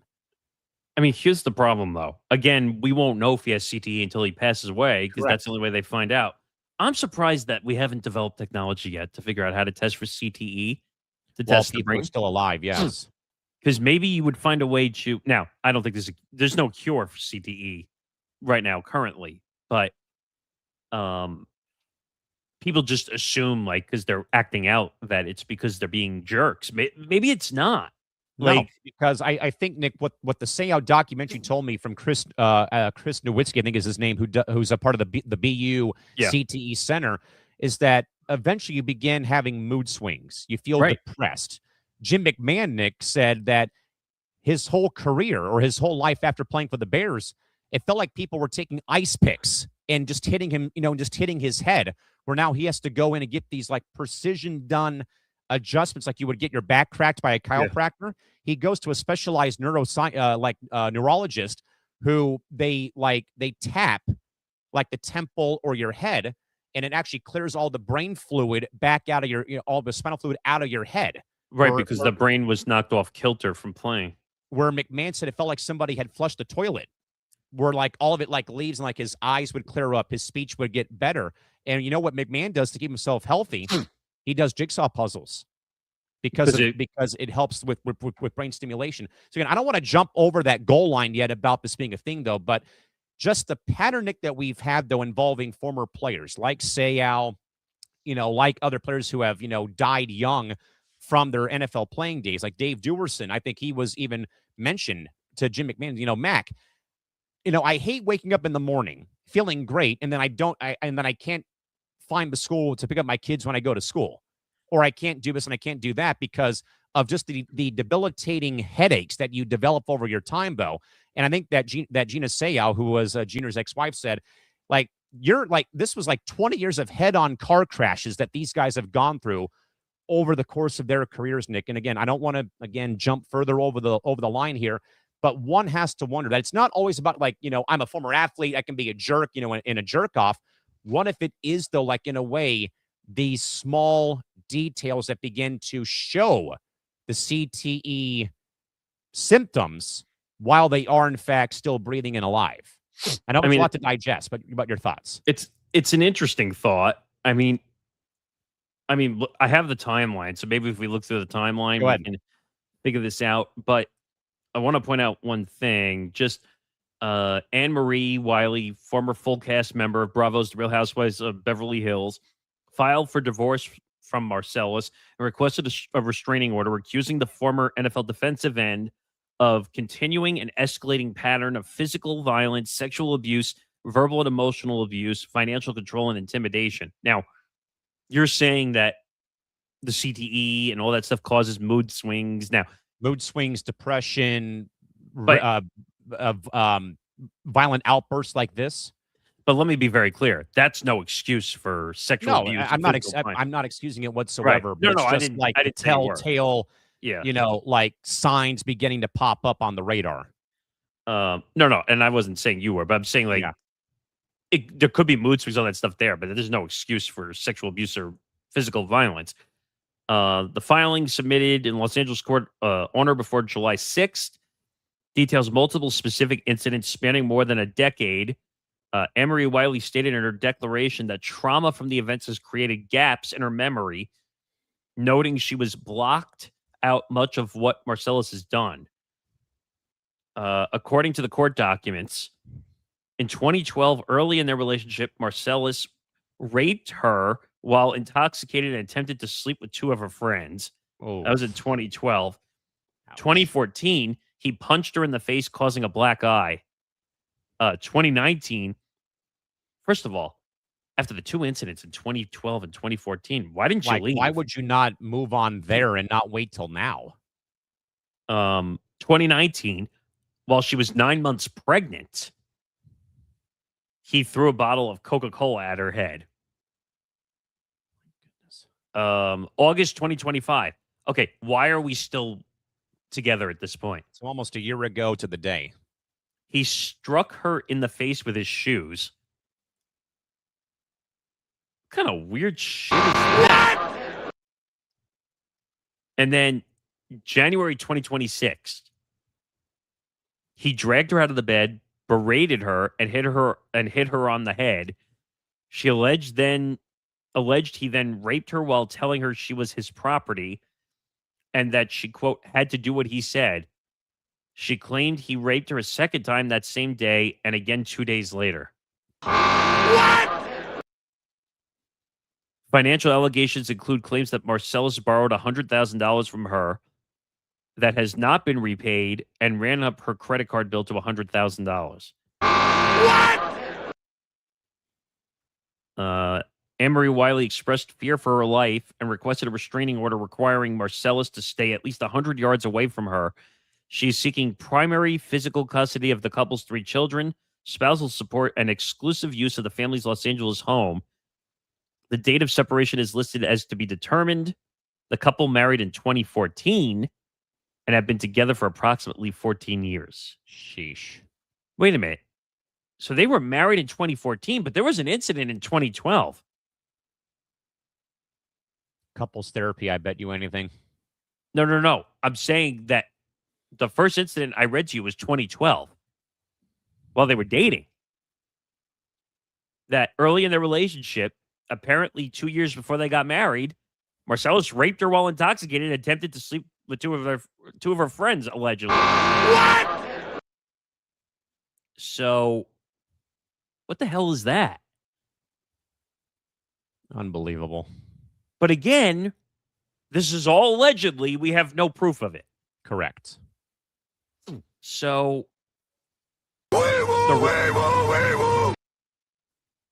yes. I know we'll get to it, Nick, here in a little bit, though, but there is an ESPN story that's been put out within the last hour. European lawmakers are now pushing for a FIFA ethics committee probe into Gianni Infantino after allowing Flo Balogun to play despite the red card, citing potential political interference from the Trump administration. Oh, I have plenty of thoughts about that. We'll get back to that. But Never ends. the recent arrest, though, from Marcellus, July 4th. The incident at the World Marriott Resort in Orlando, Florida, where the family was staying during a youth basketball tournament involving their children. Oh, my goodness gracious, man. According to the report, Emery Wiley reported that Marcellus threatened to kill her and had sternly and intentionally poked her in the cheek with his finger the previous day, causing her fear and harm. She told deputies one of their children was present during or heard the argument. She reported no visible injuries and did not seek medical attention, but stated she planned to divorce him upon returning to California. Unbelievable. What the hell is going on? I don't know. I mean, I've tried to map out, things here in real time, but why not get out while you can before all this stuff happened? Like, get out years ago. This is crazy. And I'm trying to see where I had shared the tweet with you, didn't I? That he had put out. I can't find it at the moment, but I think I might be able to. Give me 1 second. oh, wait, I think I found it. Yeah, divorce response. I don't want to go through this whole thing because it's long, but I love my children with everything I am. My highest priority has always been protecting them and preserving the relationship they have with both of their parents. Because of public allegations made against me by Anne Marie, I have been forced to respond with evidence rather than emotion. More importantly, I owe it to my children to truthfully document what they and I have endured. Goodness gracious. And apparently, there's a lot of weird things. Apparently, he said, like, I have compiled videos, photographs, text messages, emails, other evidence. That records include evidence of Anne-Marie's repeatedly infidelity, including an affair with her pregnant friend's husband. Serious and damaging parental failures, a voodoo spell she cursed over my family. Yeah, this whole thing is just bizarre. Voodoo spells? Apparently. That's in quotes, too. Marcellus wrote it, saying that she was committing voodoo. I'm like, okay. Like, this has entered Wacky Shack. It's called reaching for straws now. I don't even know what to say anymore. Wow. But it says, long story short, the last sentence says, I'm prepared to address these allegations and related matters through the legal process and with evidence. My focus remains on my children, my integrity, and the truth. Thank you for understanding. Okay. There are some people that believe in voodoo. Personally, it's crazy, but I mean, what will it take for their? I mean, does anyone have any voodoo for the Padres to win a World Series? Well, before I die, or the Yankees not striking out 17 times in 2 games in a row? Yeah, well, Nick, from all things involving Wiley to all things with ownership, but this, Nick, is very much unforeseen. But Canadian Telecom's giant Rogers Communications has officially completed a historic buyout to seize total absolute ownership of the entire portfolio of Maple Leaf Sports and Entertainment, which puts Rogers in total control of the Maple Leafs, Raptors, Toronto FC underneath one corporate roof. Simultaneously, though, Nick, with the mega merger, Rogers sent a brutal shockwave through the media landscape across Canada by completely shuttering Sportsnet 650 in Vancouver and now Sportsnet 960 in Calgary, with 4 other radio closures. Now, while Rogers will migrate Canuck radio broadcast onto alternative company signals, they have ceased producing radio broadcasts for the Calgary Flames, altering the entire regional sports landscape for Alberta hockey fans.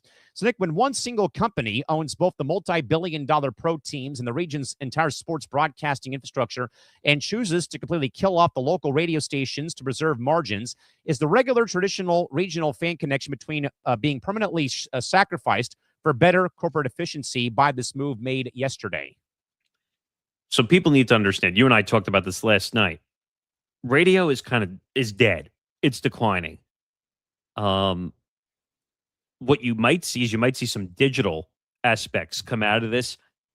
Now, I feel bad for Calgary because I think you had said last night they're not going to have radio. They don't have someone from The Athletic. They have no radio.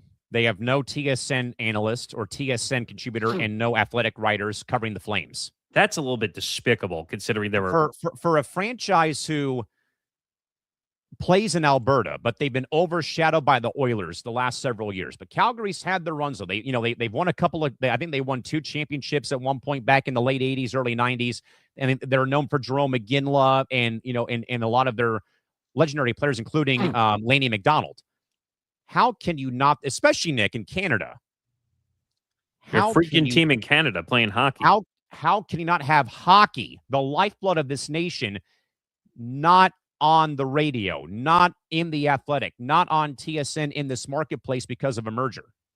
Well, I told you part of what I thought the reason might be, which is unfortunately, now that everything is kind of melding together into national coverage, unfortunately, certain teams are going to get bashed to the bottom.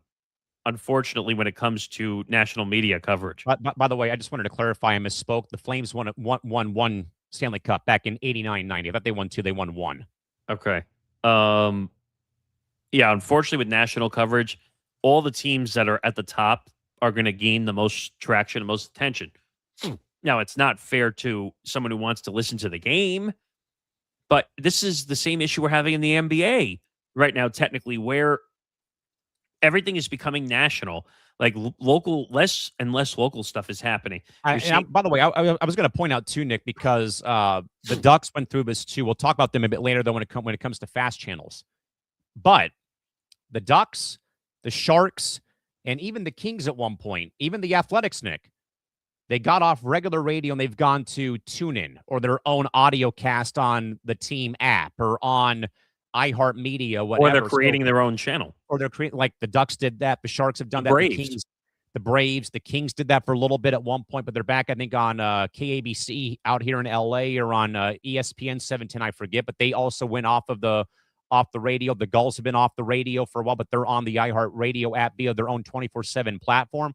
So that shouldn't be too hard for the Flames, though. But I still, though, losing that radio audience, though, in Calgary, yikes. I mean, am I surprised by it fully? No. I mean, I just think it's one of those things where you have to look at the market size and the market share. Now, this whole thing with Rogers Communications, they already had owned the Blue Jays, I think the Raptors. They also had the naming rights to Rogers Center where the Blue Jays play. Is it even called that? I don't even think it's called that anymore. Rogers Center, yeah. Oh, it is still Rogers Center? Yeah. It's been Rogers Center since I was a kid, it feels like. Well, I remember when it was the Sky Dome. Well, I was going to say the Sky Dome too, but people are going to start to question because now Rogers Communications is going to have the Raptors, the Leafs, the Toronto Blue FC. Jays. Like now it becomes like, is it a monopoly situation? And they also have the Argonauts of the CFL too. It's becoming like monopoly situation with Toronto sports because now the communications company owns the teams. Yeah. How do you stop conflict issues from going on? That's the only thing. Now, maybe the laws are different in Canada than they are in the States because this is happening in Canada. Who knows? The one thing I want to add, too, is if you notice, like the Angels, and already owned the Angels radio station, right? Still does. And I think he owned part of the TV also, if I'm not mistaken. They do now. They own 50% of what's now the Angels baseball TV network or something like that. It's called ABTV, I think. Yeah, and that's why Sam Blum got kicked off KLAA. Because, sorry, I talked bad about your team. Only positive things about my team. Daniel Snyder, when he owned the Commanders. He owned the ESPN local station, I think, down there. What was it 970 or whatever it was down there? Correct. So basically, he would tell them, don't talk bad about my team. And I'm like, it's a sports talk station. There's no bias allowed. No. Even though it happens, and we know it happens. But everybody owns something. Now, it's kind of unprecedented. Like if you look at New York, that's actually not the case. Yeah, because it's what it's WFAN. It's the ESPN station. Then is there like another outlet for sports on the radio in New York? Well, technically, what used to be 880, which was WCBS, the old news station that went off air. The Mets had their agreement kept, so it's technically an ESPN affiliate now. But because the Mets had that deal, the Mets air on that station where ESPN does the programming because of the or what do they call that? The FLA agreement or whatever they call it to keep them on there. I don't know. I just don't like the fact. I think it's a conflict of interest when the media or the media conglomerate where the team is owns the team. Because you control the narrative about your team. Oh, you said something about my team? Oh, you're fired. Yeah. Sam Blum, and I'd love to talk to Sam Blum one day to understand what really went down there. Because Artie is soft and insensitive. I mean, you say bad things about the team. That's every day.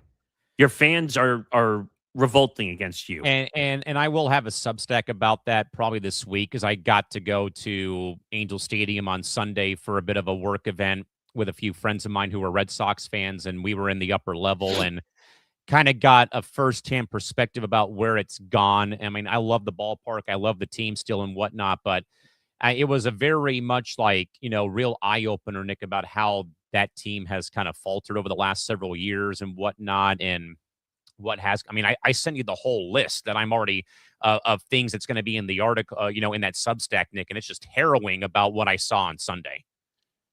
Yeah, they need to do something there. What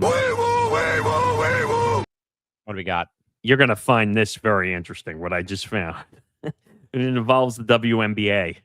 Oh, boy. So this is from Representative August Pfluger, who is a former U.S. Air Force colonial, but he's also the congressman for the 11th District of Texas. And there's a document signed here with a bunch of signatures on it. Oh, boy. And it says, I led my colleagues in demanding accountability from WNBA Commissioner Kathy Engelbert after multiple attacks against Caitlin Clark, a player who is transforming women's sports and inspiring a new generation of young girls to participate in athletics. I'm putting the league on notice that if it keeps letting the violent targeting slide, they could find themselves facing a DOJ and EEOC crackdown for violating federal civil rights laws. What? You're in Texas. Get your nose out of this business. That's wild. Why are you crossing state lines to inject yourself into this thing? I mean, is he wrong technically though? Not the federal laws thing. But is he wrong though that the attacks are bad? I mean, yeah, but not when you're worrying about a team in Indiana, not in Texas. You have to remember one thing though. The WNBA is across the US. So the attacks could happen anywhere. It's not just one place. I'm not saying what he's doing is right. But does that tell you how ridiculous the thing has come and how ridiculous the WNBA has handled this situation? That now you have congressmen getting involved, saying that they're going to file federal civil rights allegations against Kathy Engelbert and the W. It's not even about basketball anymore. I mean, it's like it's gotten to the point where it's just like You're a turkey. Like this whole thing is a mess. That you have congressmen from Texas filing civil rights allegations. Like, how are we supposed to react to this? It's nuts. All right, let's move on. So, Fox Sports draws historic numbers. 30 million viewers for the U.S. men's national team versus Belgium in a World Cup clash, even though they embarrassed themselves completely. In spite of the heartbreaking 4-1 knockout stage defeat on the pitch in Seattle on Monday night, Fox Sports secured a monumental corporate triumph. The network officially registered a staggering 30 million viewers for the U.S. versus Belgium match, officially certifying it as the single most watched soccer telecast in the U.S. television history, blowing past all previous World Cup metrics and proving the undeniable structural power of home soil soccer scheduling. Pulling 30 million viewers for a soccer game places the sport firmly in the upper echelon of prime NFL postseason viewership real estate. Does this historical audience peak fundamentally change how major networks will price corporate advertising packages for soccer rights over the next decade? I think, Nick, that this is all in wake of that the American population got behind the team in a way. And obviously it was not what we wanted, though, on Monday, as I said on Cranium, that I felt like it was a abject failure while you are making progress, re-sign Coach Pochettino, tweak the roster a little bit and start playing tougher competition when you get a chance to play before leading up to a tournament. Stop playing, Paraguay and rollover teams. Again, can you agree with me, Nick? As I said on Tuesday, the U.S. men's national team reminds you of that fringe top 25 college football and basketball team who can beat up on, team 24, team 26. But when you put them in against the big bad wolves, though, like a Belgium, like in Argentina, or team 1, team 2, team 5, team 10, they're going to get their ass kicked. Yeah, I mean, they were never going to win the World Cup. Belgium and Argentina are far better built teams than France, Spain, even Morocco, England, Norway. Yeah, so they were never going to win that. And don't get me wrong, they had to get lucky quite a few times to survive in the World Cup. But the reason, and you might disagree with me slightly, but the reason they had 30 million viewers is because of all this drama anticipation that happened hours before the match. I think even without the drama, they still would have shattered records, I think. I don't know if they would have gotten 30 million. They would have had, I don't know, 20, 25. But I think everyone was more tuning in to see if Balogun was going to play.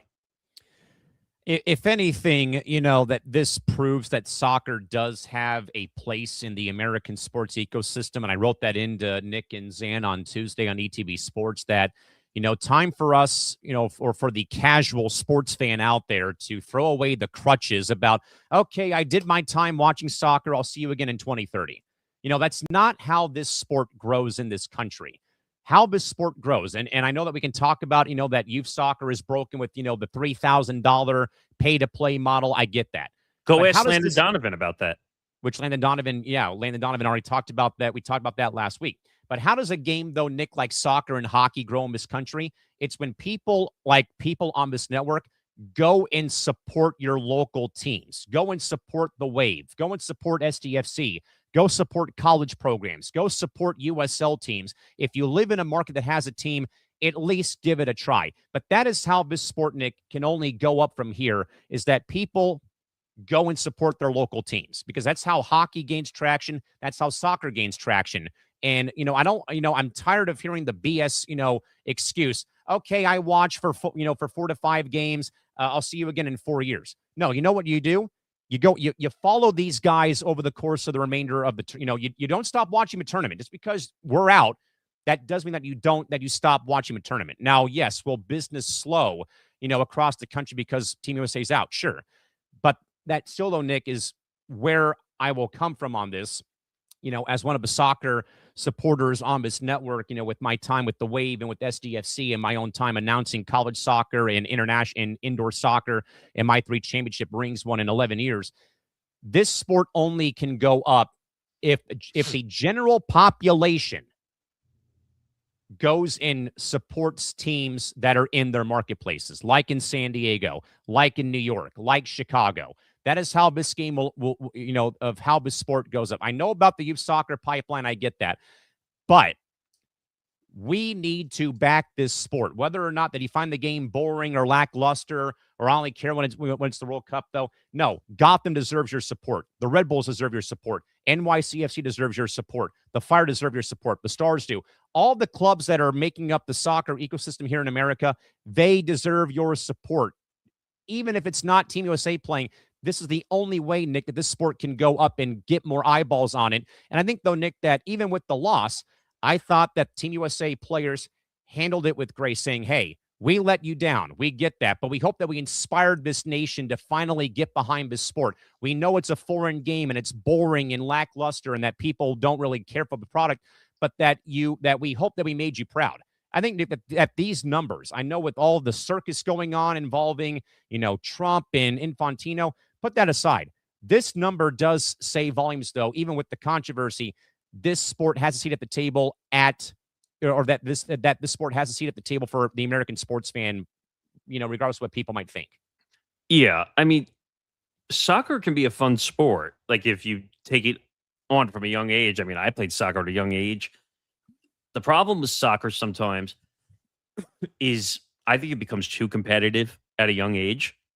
And like the parents are aggressively too much involved, and it takes some of the fun out of just playing soccer as a kid. Oh yeah. And I just saw a tweet from Landon Donovan saying like kids are quitting at like here. Landon Donovan says that millions of kids are falling out of love with soccer, quote, quitting at 13 or 14 because they don't want to deal with their parents yelling or the coaches or the pressure. And that's not good for the sport. And Emma Hayes, who was the head coach of the women's national team, who still, by the way, they have to still qualify for the World Cup next year, believe it or not. But even, Nick, Emma Hayes joined Julie Foudy and Abby Wambach, two of the greatest players of all time in American soccer history, men's or women's. And Emma, who, again, has come from England to lead the national team for the women, she said that the problem, though, on the female side, coaches aren't equipped to handle players at a young age going through puberty, going through life. Their life and their period cycles. And Emma said, I had my period happen during a game. I was locked, I locked myself in the toilet and I was like, terrified. Like, how do I tell my parents that I had this happen to me during the game? That she even said more females have to become coaches for female teams to handle stuff like this. Yeah. That we need to have more role models and stuff, which I think that the national team has done a great job of that. Because, I mean, I'll tell you what, Nick, when I went to the Wave game on Saturday against Gotham, against your, they claim New Jersey and New York at the same time, as I love to rib you about that. But I saw, but the beauty of those games, Nick, is all the little girls that I see in the stands that wear Wave jerseys, they wear Team USA jerseys, they may get photos taken with the players. That's what we need to have happen in this, in this day and age, Nick, is stuff like this, stuff like that. But I also, again, Nick, just want to, say clear as day, your support for soccer in this country doesn't stop now that Team USA is out of the running. Pick up a new team to bandwagon for a couple of more weeks, but also more importantly, go and, again, support your teams, though, that you have in your marketplace. Like, go and support San Diego. Go and support LA. Go support Chicago. Don't make this a 4-year odyssey where you claim to watch, you get involved and invested with the sport, and then, okay, I don't get the sport, I don't care anymore, and I'm done. Like, again, I always tell people, go in with an open mind and expand your horizons. That's where, and I tell that people, Nick, all the time to people that want to get in this industry. I tell them, you can't focus on one sport. You can't be all about the NFL, baseball, whatever. You've got to learn other things. You have to learn other things, and I don't want to do this, for an ABS challenge. That's why I've been successful for 18 years, because I've not been all about hockey or all about soccer. I've done baseball, basketball, football, hockey, soccer, lacrosse, volleyball, swim and dive, tennis, you name it. I can go all the way down the list. I've done rugby, for God's sakes. That you only can improve yourself, though, that sports that aren't on your radar deserve your support, whether you understand what the hell is going on or not. I mean, the thing I will say is, just for the ratings' sake, I'm sure that it did help slightly because people were tuned in. Because Balogun's the best player on the team. He is the best player. And like I said, I don't want to get into the whole rigmarole of it. I just want to talk about from a media standpoint here that Trump getting involved destroyed the whole media circle, causing a circus. And that led to all the speculation and FIFA having to put out a statement and where they claim that they were investigating it before Trump got involved, which I don't believe, which I think that message made them look worse from a media perspective. Yes. And to be honest, if they just used VAR correctly, then this wouldn't have been an issue. I heard a funny statement on the radio earlier when I was coming home from the gym that they said the refs know the rules, but they don't know the game. Correct. And I said, wow. Like, I had to sit there and think about it for a second. And I said, they're trained on the rules, but they don't necessarily know, like, the game flow or the game. So if they understood the game flow, they would realize when they went to look back at the VAR, they would have realized that wasn't on purpose. Correct. But the VAR effed them up. Now, should Trump have said anything? No. No. Nick, you're un-American. What do you mean you don't want Trump getting involved? No, I did not want Trump getting involved. Especially now if this ESPN.com story about there being a code of ethics violation by Infantino regarding the political interference. Yeah. It's a bad situation. And on top of it, you didn't win. You didn't win. Do you have a follow-up to the story? No, I'm about to get really irritated about the Jets. No. So Tom just dropped this. Now, I don't know how accurate and full this story is. But according to Rich Cimini, covers the Jets. Okay. Geno Smith was pulled over for a speeding ticket for speeding a few days ago. Was going 70 miles per hour in a 45 and failed to produce an ID. Bruh. Make this guy go away! Please! Before, Nick, we move on to the other story involving the Balogun red card issue, which we will get to right now, by the way, involving this secret suspension, adding a layer to the behind-the-scenes chaos to the U.S. men's national team's exit.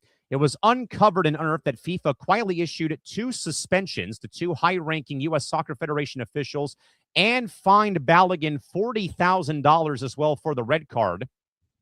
Leading into the Monday game versus Belgium, rather than holding an open press briefing, Global Soccer's governing body buried the official ban notifications silently in a quiet text update on its central website leading up to the match, leaving the exact compliance or operational violations shrouded in much controversy, which also, Nick, by the way, I wanted to bring this up again, because just so people know, the red card ban has happened before. I know, but somebody chirped me on TikTok about UEFA.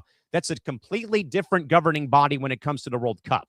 This, again, did happen back in 1962, involving Brazilian star winger Garrincha, who received a red card in the semifinal match versus Chile. Despite the send-off, FIFA allowed him to play in the final in 1962, which involved unusual circumstances, including alleged political intervention, bribery, and a key witness disappearing off the face of the earth, though, which ultimately led to the suspension of the red card's consequences, allowing him to play in Brazil's victory over Czechoslovakia by a 3-1 final score in the 62 World Cup. So just wanted to kind of throw that out there real quick. But Nick, though, with this one, banning 2 host nation federation executives right in the middle of a home World Cup is a major administrative red flag. Why, though, would FIFA handle such a severe disciplinary action so quietly? And what does it say about the stability inside U.S. soccer management right now after the exit on Monday? Well, the suspension has nothing to do with the U.S. That it was the FIFA officials that suspended. Yeah. And by the way, I said to you, wasn't it kind of odd that we found out about it, I think, after the match was over? That, and I do think that there were reports that Balogun had to pay a $40,000 fine for the red card, even though that he had it, banned or whatever. But I think there was still some consequences that happened for his actions. Well, that's probably a tip. That's probably a standard fine, which, by the way, that's a lot of money to be fined at the World Cup. I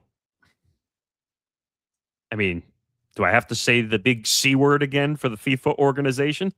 Does it go COLLIUSON or is it CORRUPT? Oh, the second one, corrupt. Oh yeah, they are corrupt, and they will do anything to hide negativity that goes on, except obviously for the Balogun one, because unfortunately Trump got involved in it. If Trump didn't get involved in it, I don't know if you would have had the attention. And I think even then, I still think that this team, Nick, would have lost the game, regardless if Flo plays or not. Belgium was just a far superior team. It didn't matter if you had 10 Baloguns on your team. I don't know if you would have beat Belgium. No. But this is bizarre that FIFA did it in secret. And do we know why they got suspended? Not that I've seen. Let me try and find this again about what's going on or what did happen. So I'm trying to look it up myself because... Here we go. So FIFA suspended the... Okay, here we go.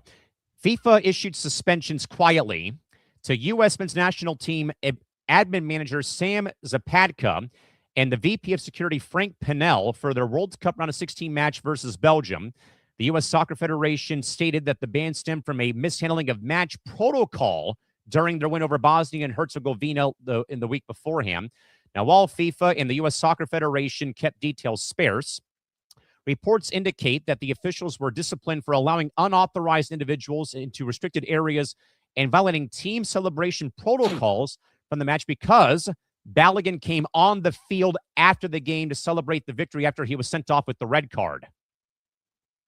The penalties happened alongside the intense scrutiny surrounding U.S. striker Flo Balogun, who got the red card against Bosnia and Herzegovina, but was controversially permitted to play in the Belgium match after government intervention. Because I think, Nick, when you get a red card, even when the match is over, you're not allowed to re-enter the playing field after you get sent off. So that's why they were suspended. Yeah, I mean, that makes total sense. I mean, that's just like in baseball. If you get ejected from the game, you can't come back after the game's over, a la Bryce Harper, who I think got ejected from a game, came back, and then, said F you to the umpire and then got thrown out of the game again. You're not allowed to come back to the game after you're thrown out of the game. That's a la Bobby Cox. Sometimes when he would get ejected from a game and then he would come running Bobby back. Valentine. Or Bobby Valentine, too. Well, he was famous for the mustache disguise, which was still one of the funniest moments in baseball history. But,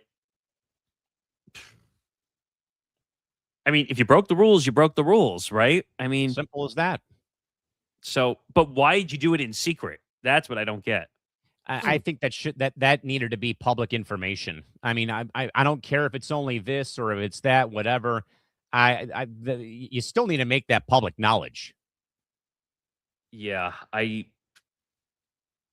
don't know what to tell you on this, but I think this kind of stems from all the stuff going on with Balogun and all the political tension, which I hate to say this, people are going to get mad, but unfortunately there is politicking involved in FIFA. And again, folks, the report that came out within the hour is that ESPN has got word that there is a potential, I wouldn't say loss, like a petition being filed, though, towards FIFA President Gianni Infantino for a code of ethics violation involving the political intervention by the U.S. Administration. But the problem is we don't know how involved Trump was. Correct.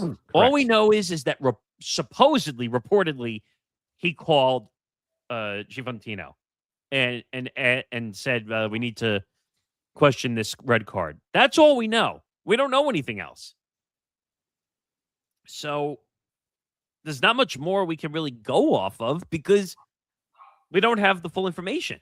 And other than that, though, the suspensions now are warranted and let me know what happened because red cards mean you're kicked, it's like you're ejected from a game in baseball, basketball, what have you, that you cannot come back to the field of play once you're thrown out of the game. But there's one difference here. In the World Cup, if you get a red card, you're automatically suspended for the next game. That's not always the case. If you get ejected from a game or you get two technicals, you get ejected from an NBA game. Yeah. But here's the thing. The call either needed to be changed after the game, or he needed to serve the suspension. There was no let Trump get involved and let the political paralysis get involved. So I don't get how you fix that. That's a problem. But if politics is involved, and that's where we're getting at this point in time,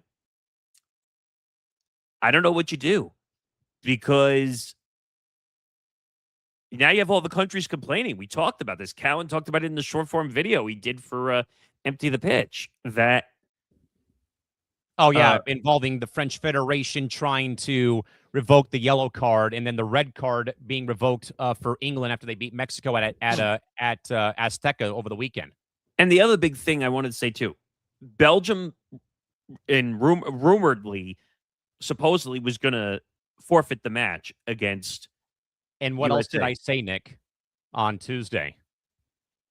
I said, you watch. If Belgium wins this game on Monday, because they're going to clown the U.S. No, forget clowning the U.S., which I thought was great, by the way. But what else did I say on Tuesday? Oh, you said they were going to pull the appeal. Bingo. If they won the game, and of course, what did they do? I think they pulled the appeal, right? Yes, and I also did give some praise to the Belgian coach who pulled Balogun aside after the game and apologized for how he acted towards him during the course of the days leading up to the game on Monday as well. The thing is, this really all goes back to blaming FIFA, because big time, if the VAR technology got the call right and said that wasn't on purpose, we wouldn't be in this mess. Correct. The way it happened. So FIFA's really the chain reactor at the top, because the officiating got the call wrong and then the VAR technology got it wrong. Yeah. Nick, we'll get to one more topic here for hour 2 into hour 3.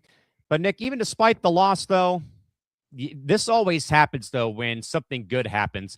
But Nick, one of the most organic cultural phenomenon of the tournament, streaming metrics for John Denver's timeless anthem, Take Me Home, Country Roads, has experienced a massive exponential global spike on Spotify and Apple. The viral audio surge is a direct result of the track being adopted as a definitive stadium-wide crowd anthem, belted up by millions of American soccer fans across host venues during the U.S. men's national team's run through the tournament, creating a lucrative royalty windfall for the estate of John Denver. Nick, we've seen other songs, though, like Sweet Caroline become synonymous with specific ballparks, but seeing a classic folk pop song turn into a global soccer stadium anthem on this scale shows the unique power of the World Cup culture.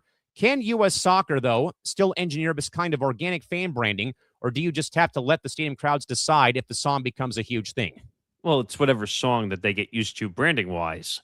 Like, obviously, this is for USA. I think all the other teams had songs that they were... They all have goal songs. They all have win songs. Like, I think Francis used Daft Punk one more time when they've scored goals in the tournament. Of course, Team USA, more importantly, Team USA Hockey, Free Bird by Leonard Skinner. That became the goal song for the men's national team, but it was the remix version of it. So definitely I concur with this. Yeah, I think it's just branding. I don't think you have to change anything. Let the teams control. I think whoever does the market and the branding for the Team USA squads across sports handles it right. Free Bird became an anthem, and they even did it in the commercials eventually. For Budweiser, for the 150. Well, also Budweiser did that during the Super Bowl for the 150 of the company. America's 250, of course, that just came and went.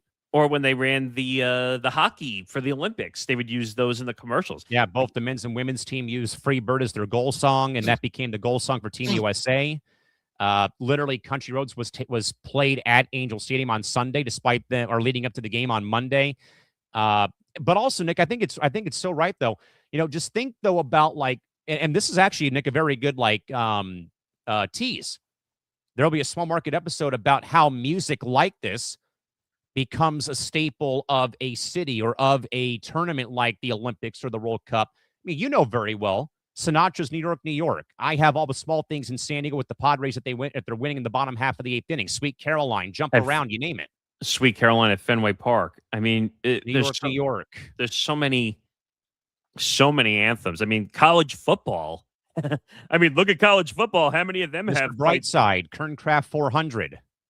I mean, Country Roads. Oh, they have Rocky Top. I mean, like there's so Sweet many. Home Alabama. Right. There's so many. Like, actually, we had an episode idea planned around all the college traditions and the songs that we're going to try and work on. I mean, yeah, like San Diego State during football and basketball, the student section sings Muse's Uprisings chorus before tip-off of a game, or if it's getting late in the game and they have to, maybe get a big stop, they will sing that song across Viejas Arena. It's insane.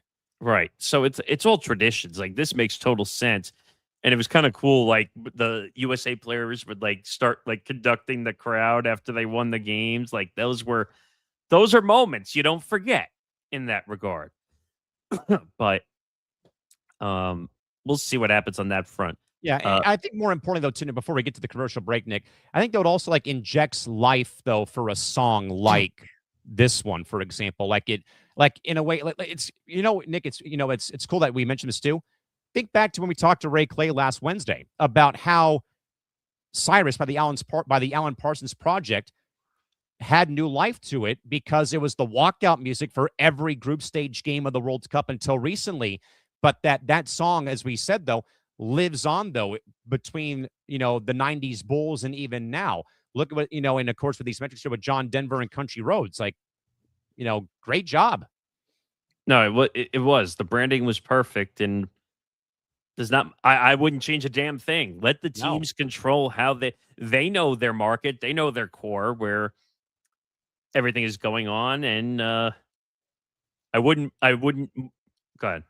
I mean, I was going to say, why do you think, Nick, when I do go to Petco tonight and I do crack open a Budweiser, that I take a picture of it and send it to one of my friend chats, and I write the lyrics out, "Won't you fly high, free bird," every time that I do that.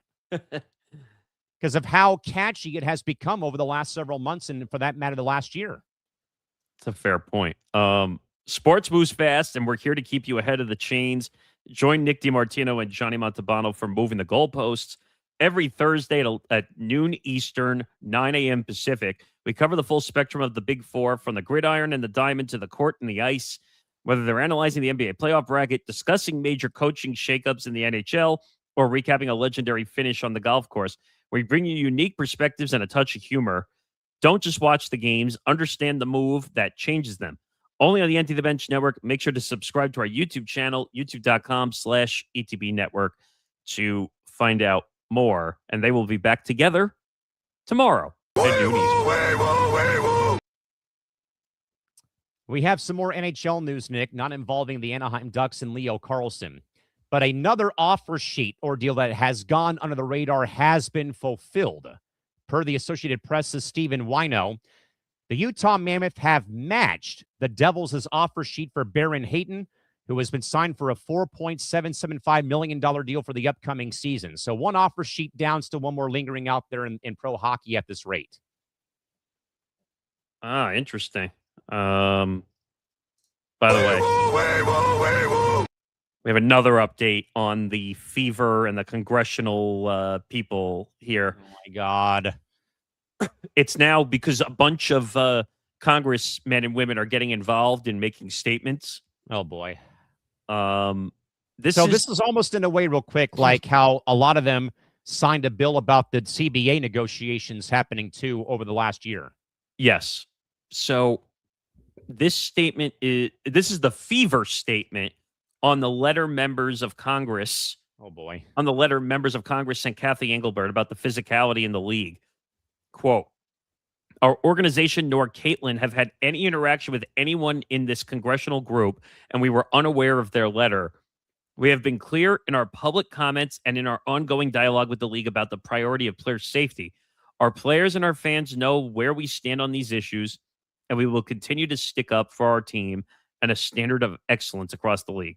Who are you people? This is getting crazy. I mean, just fix the damn problem. Has it gotten that bad to the point where Congress had to get involved? When they shouldn't be. They have bigger fish to fry right now in this country. But does that tell you also how bad Kathy Engelbert is running her league? And we said that last week. I said that on Cranium last Tuesday. I mean, if Congress is getting involved, you must look like a real asshole right now. Mm-hmm. Do you really think I believe, though, that the Fever had no idea about the Congress letter? Unreal. You don't believe that, right? No. They had to have known. Oh, yeah. That's not something that just flies under the radar. Oh, it is the Indiana Fever who kicked people like Scott Agnes to the curb after verifying injury information before game time. So you're willing to kick media people to the curb, but when a Congress letter comes out, you act like you have no idea that it's there. We'll move on, Nick, to the NWSL, where the New Jersey, New York, Gotham FC have officially announced their intentions to move operations out of New Jersey to New York City inside the future home of the Pigeons, a.k.a. New York City FC of MLS, at a 25,000-seat stadium. that is sponsored by Etihad Airlines. The long-term move directly aligns with recent public complaints from Gotham star Midge Purse, who told front office sports that the NWSL systematically lacks the world-class weather-controlled facilities necessary to legitimately support elite pro athletes playing in freezing, unpredictable northeastern marketplaces, and also, Nick, involving, as we have long said, though, away from MLS, that the NWSL will not move the calendar to the current model of August till May. So, Nick, with Gotham leaving New Jersey for a brand new stadium in Queens, New York, does the move, though, into the stadium primarily anchored by the Pigeons of NYCFC put Gotham back into a secondary tenant situation or a definitive blueprint for the urban NWSL growth that we've seen, though, involving 2 new clubs in Boston and Denver, and then Columbus and Atlanta coming in 3 years or 2 years? This has nothing to do with the weather situation, the weather issue, does it? No. Or is that a different story generally? No, Midge made some comments before the team made the move that came back to the limelight regarding about the situation involving the weather in certain marketplaces across the league. All because of the players not voting in favor of them aligning themselves with the European calendar for soccer as MLS is doing next season, which I do not like whatsoever. Well, that was the whole scheduling rotation Yes. situation. This becomes a secondary tenant situation, like you said. I don't know. Why would you put 2 major teams in the same arena? How does that make sense? Yeah, but it already happens as is, though. I mean, it happens here in San Diego with the Wave and SDFC sharing Snapdragon Stadium. No, but that's 2 completely different things. Two completely different sports, or 2 completely different schedules. Well, I mean, it's still the same. It would be the same thing with Gotham and New York City playing together at Etihad Stadium in 2 years. No, but isn't that 2 completely different seasons? What you were just mentioning with No, the Wave. for right now, the NWSL is in the same season right now as MLS until MLS moves their calendar next year to August to May. So they would still, even then, they would still be in competition with MLS when it comes down to, MLS starts, but then they're still playing games in August and they go to the playoffs in December. I just don't like the idea of having, especially New York, of all places, when the Yankees and the Mets had a share, what was it, in the 70s? When they shared it for, 1 year? I think it was Shea Stadium, I think. Yeah, yes, because of renovations. The Yankees, the Mets, and I think the Jets, too. You can't do that in New York. That's a nightmare waiting to happen, trying to put 2 New York teams in the same place. And how do you fit the schedule properly? That means that both teams couldn't be home at the same time. No, they'd have to be like 3 days in a row. Well, it would have to be home and away every single time. I mean, the only time they could technically be in the same place is if they played one another. Right. And who would be the home team? Yeah. So it presents some issues. At least that's how I see it. Yeah, I mean, I'm just looking through like the NWSL right now. So I'm going to read these off for you, Nick. So Angel City FC shares BMO Stadium with LAFC of MLS. Bay FC shares the Earthquake Stadium of PayPal Park in San Jose.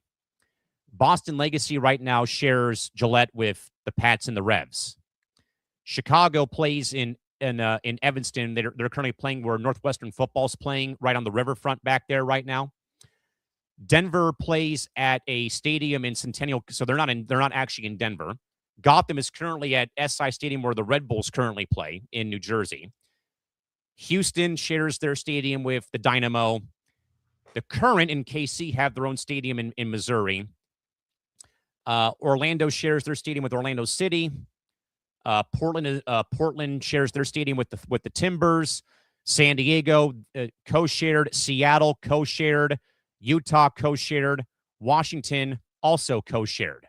So there's a very much a trend here that we're seeing, Nick, in NWSL, that they share the stadium though with other tenants though in the same stadium.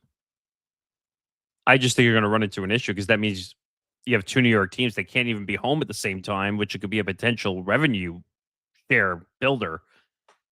That means both those teams are going to have to be home and away every single time unless they're playing one another. So precisely, I do think that's a massive issue. By the way,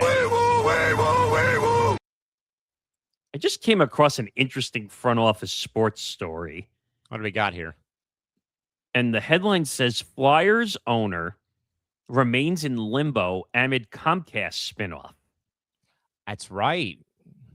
So I'm assuming this has to do with the whole NBC Universal, that they're going to be spinning off the sports affiliations and all that stuff. Lost in last week's news of Comcast planned split from NBC Universal was the status of Comcast Spectator.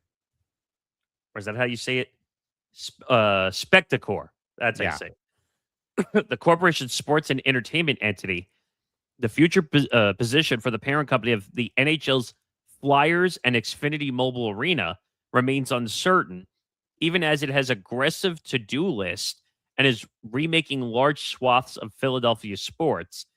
Comcast did not detail the status of Comcast Spectator in any of its investor materials, outlining the planned spinoff from NBC Universal, the parent company of NBC Sports. I was going to say, I thought for a minute that the Sixers were still owned by them, but they're not. They're now owned by the Blitzer Group. But I'm surprised we didn't actually make that part of the show, the whole NBC spinning off the sports stuff, which is coming soon. That's going to be huge when that story breaks. Mm-hmm. That's interesting, though, that the Flyers and Xfinity Mobile Arena remain uncertain. And yet they're offering offer sheets for $18 million AAV, despite this going on. How can they do that? I don't know. Nick, we'll go to all things involving the Big Three for basketball, but Ice Cube's foundational Big Three basketball league has now been quietly engaged in a high-stakes legal battle in federal court, fighting off a major class action lawsuit that threatens their impending corporate plans to transition into a publicly traded company. The legal filing alleges that the league expectedly walked back contractual binding promises made to early-stage NFT buyers who were told that their digital tokens would translate directly into fractional, verifiable ownership stakes and operational equity in individual Big Three teams. Nick, if a court does validate that the Big Three used unfulfilled promises of team ownership equity to drive a digital asset sale, could the resulting financial liability completely sink their valuation before they even get an IPO off the ground and running? Your thoughts? It all depends on how the agreement was written up. It all depends on if and when, I'm going to say not if, when it goes to court, they're going to have to figure out how they deal with this situation. If it was true that in the agreement that if they bought the NFT and it led to fractional shares, then they either need to make good on that agreement and they need to say, look, we're suing you for the ownership. Either give us the money that was for that ownership, fractional shares, which is probably not a ton, but it's still decent money, or they need to give them the ownership and call it a day. Now, it says the lawsuit was originally filed in California State Court by Lou and Sally Sheward, NFT buyers who paid between $5,000 and $25,000 for different tokens in 2022, assert causes of action, including fraudulent concealment and a breach of contract. Plaintiffs are seeking damages and restitution. Now, I want to point out one thing. Just NFTs were a complete failure. They were worth a lot of money. They were like digital currencies that you held on to. In a way, it's like cryptocurrency. But like they had pictures on them and whatever. Some people paid hundreds of thousands of dollars and they were worth nothing. That's how ridiculous NFTs became. But if the agreement said that if you buy these, if it's in a written agreement, they have to make good on the arrangement by either giving them the fractional shares of ownership or paying them what the fractional shares of ownership would be. Correct. So let me make sure I get this right. So plaintiffs are seeking damages of restitution. The legal dispute gained new traction as Big Three announced a merger with a special purpose acquisition company, SPAC, that will value the league at $290 million and take it public. Big Three representatives have dismissed the lawsuit as a nuance suit, arguing that the token value dropped due to the broader market collapse and noting that contracts stipulate disputes should be resolved through confidential arbitration. A hearing on Big Three's motion to compel arbitration is expected to take place. In 2018, well, there was other prominent lawsuits involving the Big Three, including co-founders Ice Cube and Jeff Coates filed a $1.2 billion lawsuit against a group of Qatari investors, alleging the investors defaulted on millions in promised funding. So it sounds like they've had many legal issues at the Big Three. If the deal is, it's all going to come down to contractual law in court. If there was a written agreement and it was signed that the buying the NFTs led to fractional shares, then they got to give it up or pay the money, one or two. Yeah, I mean, I've long believed that crypto and NFT sales, Nick, were always like, scams. It felt like. I think there's rules in place out here in California that I don't know if you're allowed to have crypto, or you can't have a certain threshold of it in some kind of a portfolio. I forget. It's probably a certain amount. I think so. But I mean, either way, I mean, this is kind of like nothing new when it comes to this, though. And I mean, I thought the Big Three was like a hit initially, though, but then it's kind of like they kind of in a way have faded Nick to the background of all these other sports that are on television right now, sadly. Yeah. I mean, Big Three had promise. And then, if you remember, they got all the attention because they were trying to offer Caitlin Clark like a ridiculous amount of money to come. They did that, there. I think, too, with Brittany Griner at one point in time when she was coming out of Baylor, I think. Well, it was more for Caitlin Clark because they were trying to entice her away from the W, which I don't think was ever going to happen anyway. No. But if the agreement is the agreement, they got to pay up. End of story. Yeah, very interesting with that ordeal right there, Nick. We'll move on, though, to another media story here, Nick. As Together and heavyweight digital media brand Together has inked a major strategic syndication deal with iHeartMedia to formally launch Everyone Watches Women's Sports, a premium weekly studio podcast network. The high-profile audio vehicle will be co-hosted by prominent women's sports journalist R.A. Chambers, Olympic gymnastics icon Jordan Childs, and acclaimed comedian and writer Sam Jay, aiming to blend hardcore athletic analysis with mainstream pop culture crossover appeal to cash in on surging advertiser and interest in women's sports.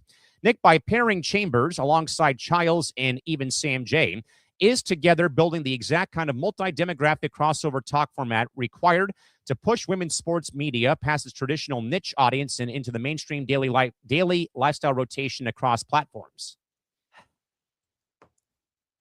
It's just another podcast to the 90 million that are out there, unfortunately. But we talked about this. It's a athlete, it's a comedian, and it's a host. Yep. Tell me something that doesn't have that. There's a lot of podcasts. You could take any comedian, any athlete. I'm not saying it would work the same way. Let me be clear about that. Jordan Childs is a very successful USA Olympian. And she was part of that unfortunate controversy with the bronze medal. Right. I need to see data before I could say whether it's successful or if it's a failure. Podcasts take time to get off the ground and grow. Now, having Jordan Childs will help from a Olympian perspective because she can market. Now, I'm curious to see, like, if I look her up on Twitter, she has, let's see. Oh, she only has 106,000 followers on Twitter. I was expecting that to be more. But she can reach bigger names and a bigger demo on her own. Could it be good? Jordan Childs, by the way, hang on. Jordan Childs, by the way, Nick, has 1.6 million followers on Instagram. Okay. So Instagram would be more of the demo if she's going to reach. But she can also reach bigger names. And the big thing when you have bigger names is you can reach the sponsors that are needed to make the show run. So it's all about business first. And then once you have the proper sponsor revenue, then you could grow the show. But you need the audience for the sponsors to continue to pay. Right. So give it a couple months. We can look back on it and see if it's still around after a few months, then you'll know it's successful. If it's gone, you'll know it wasn't successful. Yeah, I agree. I mean, I've known R.A. Chambers, though, for the last several years when I was doing my WNBA podcast between 2013 and 2017, roughly around that time frame. I got to meet her at the All-Star game in Minneapolis in 2018. Very great person, former NC State cheerleader, and I think a gymnast while she was at NC State. Has made her rounds to every women's sporting event out there alongside the NWSL, WNBA, you name it. Of course, Jordan Childs again, Team USA gymnast, though. I don't know too much about Sam J. I mean, I think that this will have to take time to grow, Nick, because you said this doesn't happen overnight, though. But I applaud Together, by the way, who, for those that don't know, this was the media company founded by Alex Morgan that, Nick, made the Everyone Watches Women's Sports T-shirt famous across the board in the merchandise. Yeah. I mean, could it be very successful? Yeah, but it's too soon to say whether it's going to be successful. Like, now, it helps that they have a brand in iHeartMedia that's behind it. That helps. You said this production company was originally run by Sue Bird and Megan Rapinoe? Yeah, Megan Rapinoe and Bird had a show on there before they went their separate ways. And then I think Alex Morgan's done some stuff on there, what have you, vice versa. So having iHeartMedia will definitely help because they'll brand it and help it grow. So it should, if I'm not mistaken, they have hundreds of thousands, millions of people that their target demos. And heck, if they really wanted to, they could put it on iHeart stations if they wanted to, or make it part of Premier's network of podcasts. There's so many things they could do. And by the way, Nick, speaking of which, and this is a very cool thing that I think I may have mentioned in passing recently, but next week, July 16th, the first women's sports bar in San Diego is going to open for operation. It's called One of Us. It's located in North Park off University Avenue, which is one of the big brewery hubs in San Diego. Shannon McMillan, who I've known for a long time, 99 World Cup champion, has done so much for women's soccer and soccer in her hometown. She's been a part of the group that's helped build this thing from square one. They were, I think, I even recall they were taking inquiries about, give us a list of famous female athletes from San Diego to name our drinks after. And they've been looking for, people. They have their official opening next week. I'm going to eventually try, Nick, to get out to the bar one day, maybe do a show from there to kind of show the place off, whatever, do some content from there because, these are becoming a big thing now, Nick. They've been a big thing in Portland. They're now a big thing in Los Angeles about these bars that, have mainly put women's sports up on TV nonstop and giving it all of the, attention and stuff. Now they did say that they will have some men's sporting events on, though, but that women's sports will take priority, on the TV still, rightfully so. But I think, though, Nick, this is just, I think, partially about where women's sports has gone. We could say about Callan Clark, but I think, though, just the building momentum even before Callan entered the WNBA, that there's always been this undercurrent of fans who want more access to women's sports on television. And a place like this, though, helps that cause in hand. Yeah, I mean, I hope this is successful. I hope it works out. But again, you're literally in the launching process. So it's a little too soon. Okay, this is bizarre, what I just came across. 7-Eleven is suing Nike. I saw the story yesterday, actually, as a matter of fact. 7-Eleven is suing to block Nike's upcoming sneaker release that resembles the store colors. Is that the Sue Bird story that they're re-releasing Bird's Nike Hirachis from her rookie year in Seattle in 2002? So it says convenience store chain 7-Eleven is suing Nike over the planned launch of a new sneaker on July 11th. A date celebrated by the chain is 7-Eleven Day. Oh. That features a colorway, quote, in the chain's signature colors of red, orange, and green. The launch of Nike's new Air Max 95 is slated to release Saturday at 7-Eleven is, quote, seeking to block the release, alleging the design infringes on its trademarked branding. In a federal lawsuit filed last week in Dallas, 7-Eleven claims that Nike's use of its color scheme, which the company says dates back more than 40 years, could cause confusion among consumers who may assume a connection between the two companies. Are you kidding me? Oh, please, really? This is Wait. about as bad. This is about as bad as the Yeti the Yeti Cooler Company not allowing the Utah Hockey Club to name themselves the Yeti, for God's sakes. But wait a minute. What, now we're filing copyright infringement over color schemes? Come on.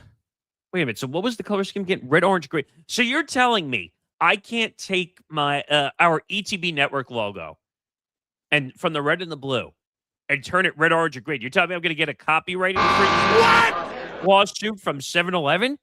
Give me a break. Are you freaking kidding me? Like, That's terrible. The company is asking the court to block Nike from marketing and selling the Air Max 95 and to award damages.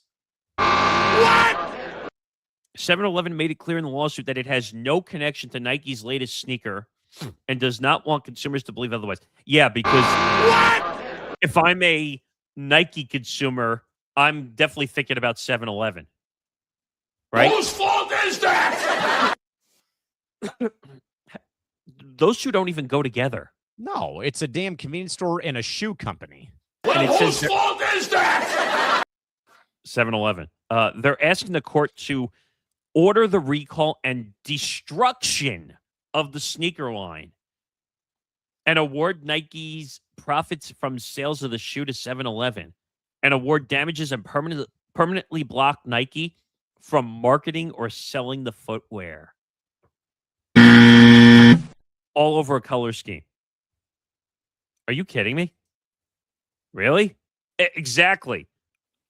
So then that should mean that 7-Eleven should sue the University of Miami Hurricanes for using the same color palette. Ah, you're right. They don't use red, but they do use orange and green and white. Wait, now I'm looking up companies that use color schemes of, what was it? Red, orange, and green? What? Is that what Yeah. it was? Yes. All right, let's see. Texaco. Okay. That's the petroleum brand company. Yes. Turnabout? What's that? Turnabout is fair play with this whole thing. Oh. Regarding that, now they're going to go and sue the Miami Hurricanes for using their color palette. MasterCard. Yes. Yeah, good luck suing MasterCard. You're not going to win that one. What? This is crazy. You're going to sue over a freaking color scheme. Give me a break. Ugh. All right, 7-Eleven, Nick, you make enough money. All right, Nick, we'll get to one last thing here before we get to press clippings, and this is all you, sir, about fast channels. Okay, so the reason this came up, this is not like a news story or a media story, money story.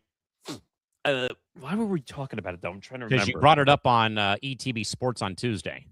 I know, but I'm trying to remember why I even got to fast channels. But my point was ETB fast channel. Well, yes, but fast channels are in. Oh, we were talking about the Victory Plus thing for some reason. Yes, but why? Because it's a fast channel. But I'm just trying to remember how I made that connection. Anyway, so fast channels are huge, and I just want to look up because I can't remember what it stands for. Okay, free ad-supported streaming TV. Shouldn't it be fast?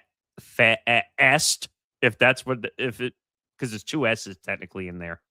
Anyway, so what's interesting about this in the business? Oh, we were talking about paywalls. Yes, because of Netflix with the World Cup. Because I was getting fed up with all the paywalls and streaming and the World Cup. The Women's World Cup in 2027 is heading, I think the whole thing is going to be behind Netflix, is paywall, if I'm not mistaken. Why not just go to fast channels? And fast channels are great because it refers to internet-delivered streaming service that provides 24/7 linear programming and video on demand without requiring a monthly subscription. Instead of charging a fee, these platforms generate revenue by playing advertisements, meaning you have market deals, brand deals, during scheduled commercial breaks, which are like traditional television. The fast channels are great. Like you brought up Victory Plus. where they have the Ducks and I think the Rangers, are the Texas Rangers. I just pulled it up. So they have the Ducks and the Dallas Stars for the NHL because they both lost their local TV deals. They also absorbed the Rangers in 2025, but they are behind the paywall for a subscription fee, unlike the Ducks and Stars, where I made the mention that in San Diego, the games air for free because you're within the LA DMA or the market for the games on television. Same with the Dallas Stars being for free. The Rangers do charge a subscription-based price. They also have deals with the NWSL, the WNBA, Texas high school football in Texas. They also have the Women's National Football Conference. They have Overtime Elite. They've also got the Major Arena Soccer League, Western Hockey League, again, the aforementioned NWSL, and also League One Volleyball is also on Victory Plus, too. But fast channels are great just because you can build network programming. You could do a lot of things. You could take extra programming and build it into a 24/7 weekly block. Maybe some stuff, like for instance, if we had extra stuff, we could put it on there. As like, even though we would put it behind our YouTube wall, which we're talking about at 3,000 hours, it's just another way. Look at Jim Rome, who now has Fast Channel, and it supports a lot of different avenues, like the Roku channel, Samsung TV Plus, LG channels, Vizio Watch channels, Tubi TV, Pluto TV, Zumo TV. There's a lot of different digital platforms that you wouldn't reach if you didn't have fast channels, right? In that regard. But look at Jim Rome's show. It went from being simulcasted on CBS Sports Network to now on X as its main platform and all these other platforms that the show is being seen on. And on X, he's killing it. Right. What do you think about fast channels, though? I mean, I got introduced to it, though, when the Ducks moved off of Bally Sports West or FanDuel Sports West and SoCal, which, by the way, the FanDuel SoCal station, which was Prime Ticket, has been shuttered. Like, they still appear on my cable lineup, Nick, but they no longer air programming on Bally Sports SoCal whatsoever, with the Angels taking over for Bally or for FDSN West. And yeah, I mean, the fast channel for Victory Plus has been great. The Ducks do a lot of, extra content. Like they have the games, on there. They're on there for, I think, 3 days for the league requires them to pull the game off of the replay. They do rapid, they do like a condensed game. They do highlights. They have some old games from the 07 Cup final run that they went on to win the Stanley Cup. But they also do a lot of other nuances. Like they will re-air the pregame show from KCOP or KTTV 11. When that happens, they will also get around but they also do a lot of behind the curtain stuff, like DJ Jojo, their DJ, who I happen to know. His audio podcast is also in video form, where he brings in guests that will talk about their careers. Alexis Downey from the radio, like the radio feed now morphs into Victory Plus content in video form and stuff of that nature. And it's like very, very cool how the station has just taken where it went from just hockey. Now the Rangers are involved, though, on Victory Plus behind the paywall. Then you got all these other, like niche leagues, again, like the NWSL, LOV volleyball. You've got the Major Arena Soccer League, the WHL, high school football, big thing in Texas, that they now have built a very nice portfolio. And they also will do like weekly shows, Nick, where like the content of, like, say the Ducks go watch the Clippers play at Intuit Dome. They will have like a full-fledged like package, made of that content from social media and put that on TV. And again, podcast content, game broadcast course. So, fast channels, Nick, I think are the right way to go up, because it might be a bit of a hassle, but at least this has been done free, though, for both Ducks fans and Stars fans too, when it comes to where they're at. I think it's the way of the future, because again, you don't have to pay for it. It's ad supported. That's why it's called the fast channel. You know what? I think sometimes people lose track of, why do I have all these ads? Well, because you're not paying for it. Well, not just that, though, but it's also the same ads, and they might get redundant, though. But, Nick, when I sit through a Ducks game on Victory Plus, I know what ads I'll get. Honda, sponsor of the league and of the arena. Disneyland, sponsor of the team and one-time owner of the Ducks. You'll get like a Kalshi ad or Underdog ad, sadly, because it's just where the nature of the business is. You'll get, like fast food ads, like, it's like watching regular television. But also, what they do, Nick, there's a little teeny tiny clock in the top left corner that shows you how long until the game or until the commercial break's over with now. Yeah, they do that in Netflix. They do that in Peacock. They do that for NFL Live, NBA Today, and Sports Center now on the bottom line. It makes you feel like, okay, like you don't mind sitting through the commercials because the break's going to be over. Yeah. Sooner. And they even tell you now on ESPN, like what the next topic is going to be when the commercial comes back. Like, yeah, that's still to come. Exactly. Or coming up next. Yeah. So, but people need to understand for a fast channel that you're not paying for the content. So if you're going to watch stuff on fast channel, there has to be something that generates the revenue to keep it going. Yeah. We have a transfer in soccer. It's a good one. Okay.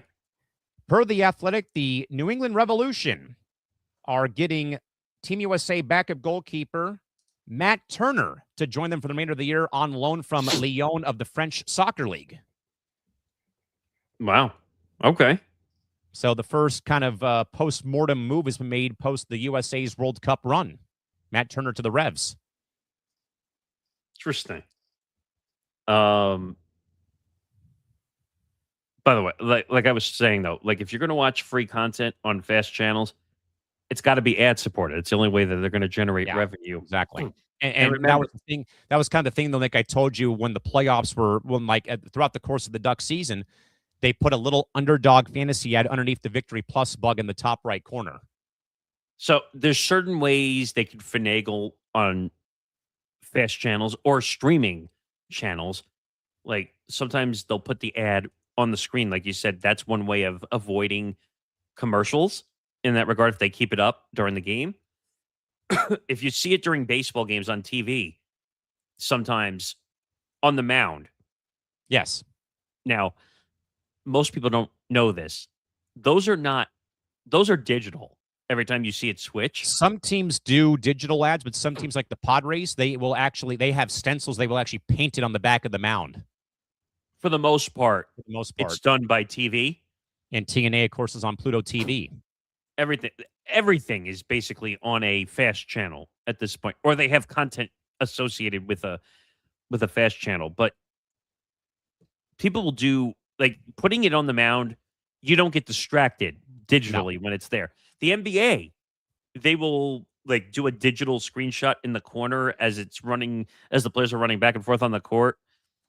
They've gotten better with that now. They put it on the baskets now, so it's not as bad. And what soccer will do, Nick, remember how the Raptors had that 3D word mark? They do those ads along the goal line during MLS games or during international competition. Oh, were they the weird one that had the weird look? The Raptors had that weird looking 3-dimensional. Yeah. I always thought that was the word mark is 3D underneath the baskets. Yeah. Yeah, I thought that was a little odd looking, but yeah, but then soccer does those ads too across the globe too. So I guess that makes sense. But fast channels are the way of the future, and I'm telling you, like eventually, if the sponsors go away and everything is working out the way it works, I would invest in a fast channel. It's another place to put content that we might not be able to put on YouTube or whatnot. All right, Nick, we'll get to press clippings here for the day and call it a day here real quick. Nick, the saga involving Brandon Ayuk continues as he has taken his protracted toxic contract standoff to a volatile new level, and a new public display that league insiders are calling highly delusional regarding his actual market valuation. Ayuk has released a public statement on of course, his IG account, calling out the NFLPA, accusing the labor organization of failing to protect elite skill players from team-enforced salary suppression and rigid franchise tag mechanisms, including even calling out Jaden Daniels of the Commanders, and still is of the belief that he will be a Commander come next season. Nick, it is one thing for a player to wage a PR war against your own general manager, but when a player, though, burns bridges, though, with his own Players Association on social media, has IU completely lost the script on how modern-day NFL contract leverage is actually executed across the NFL? Gutless, fucking shit, most godless, fucking gutless, fucking team. Thank you, Frank the Tank. That's what I think of Brandon Ayuk. He's just screaming at the clouds. That's what I think of Brandon Ayuk right now. Dude, he's got to get himself under control. Like, woof. And first of all, he is technically violating his contract because he's still technically a 49er. He should not be wearing any Commander's gear in videos and saying, "Oh, I'm going to be a Commander." He should not be doing it. He is a troll and an idiot. Yes. He's technically violating NFLPA I was going to say, rules too. Because technically the owner could come down and say, "Hey, like, you're wearing somebody else's gear. That's a violation. You're still under contract with us." If he would just behave, and I know that's a ridiculous phrase to make, but if he would just keep his nose clean and do whatever he had to do, maybe they would just release him or they would trade him. Now, first of all, no one wants to trade for him at this point. So now you're stuck with either cutting him. Is it a mixture of the contract and his behavior, or does the behavior outweigh the contract? No, his legal situation also off the field has run away from the arrest warrant for his reckless driving habits in Santa Clara County. This is fully a off the field issue. Now, he's probably upset because he wants a new contract. Why would anyone give him a new contract now? Yeah, why bother? I mean, doing donuts in the parking lot, flipping off the stadium, speeding by the stadium.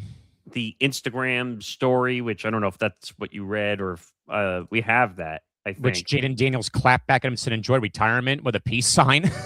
and it's weird because some people in the media were saying, "Oh, it's fake." I'm like, why would you put it out? Yeah, here it is. So he put out on an Instagram story, "When the news finally came out that my guarantees were voided in November, the team continued to lie to the media/fan base, acting as if that was not a decision that was made in July, continually saying that I would be returning, despite the fact that I told them on numerous occasions that I would not be. With the severity of my injury and guarantees no longer on the table, that was not an option. We are 1 year from the date in which they made the decision to void my guarantees due to missed rehab.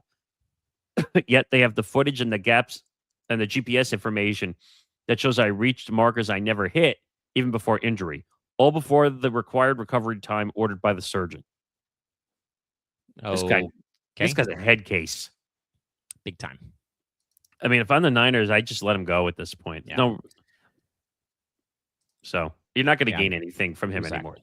Nick, in a major victory for local metropolitan radio in audio programming, former beloved WFAN sports radio host John Jastremski and Sal Licata have officially signed a new deal with the Bet Rivers Network. The veteran New York sports duo are officially reuniting to launch a comprehensive daily New York sports podcast via both digital and video streaming, centering around tri-state sports gambling, fan culture, and team drama, backed by heavy promotional capital.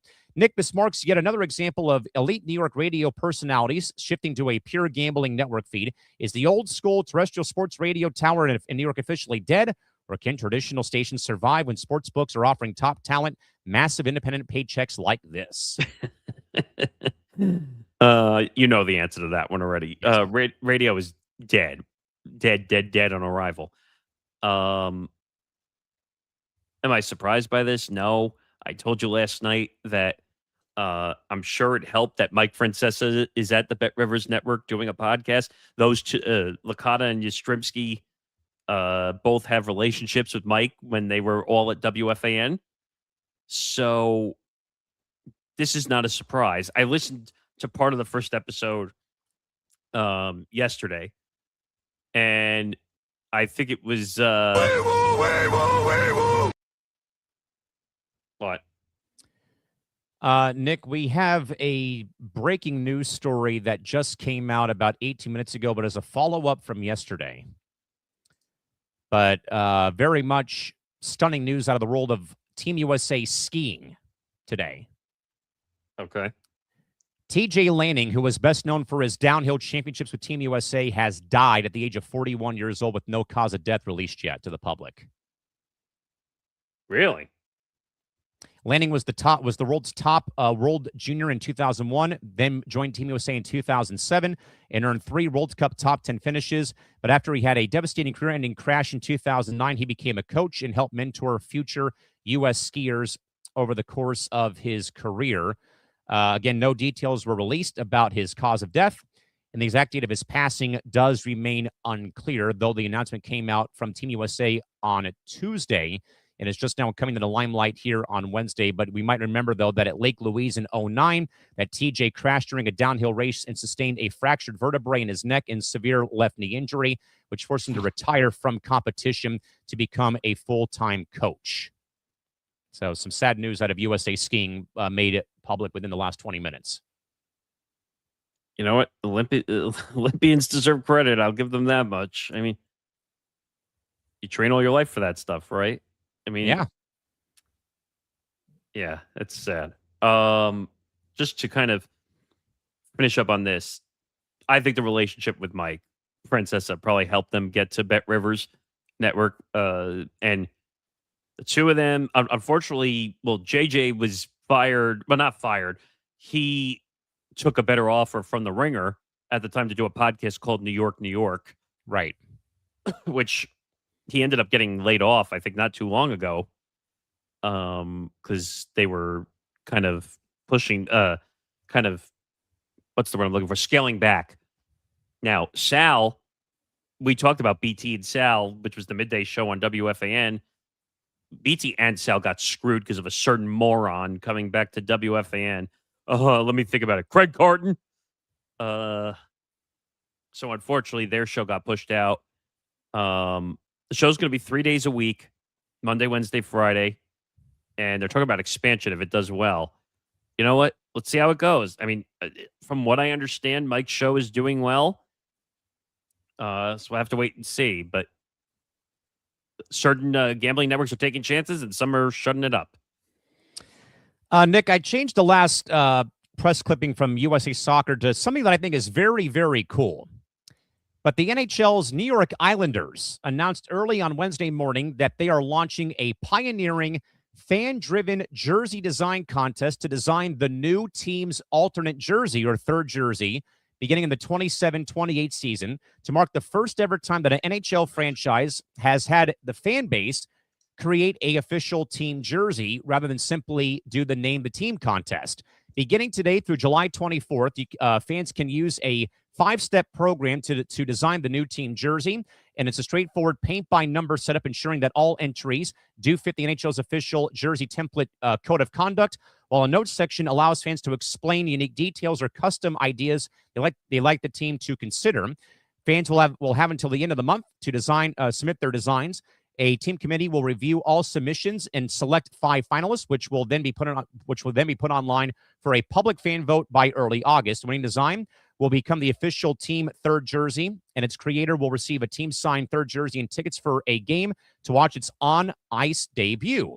Nick, your thoughts about this? Where, you know what, it's one thing that we've seen name the team contests, but never something like this, though, I don't think ever in my time being a sports fan. This is very cool, by the way. I did pull up the designer, and I'm actually going to do one just because I feel like doing one.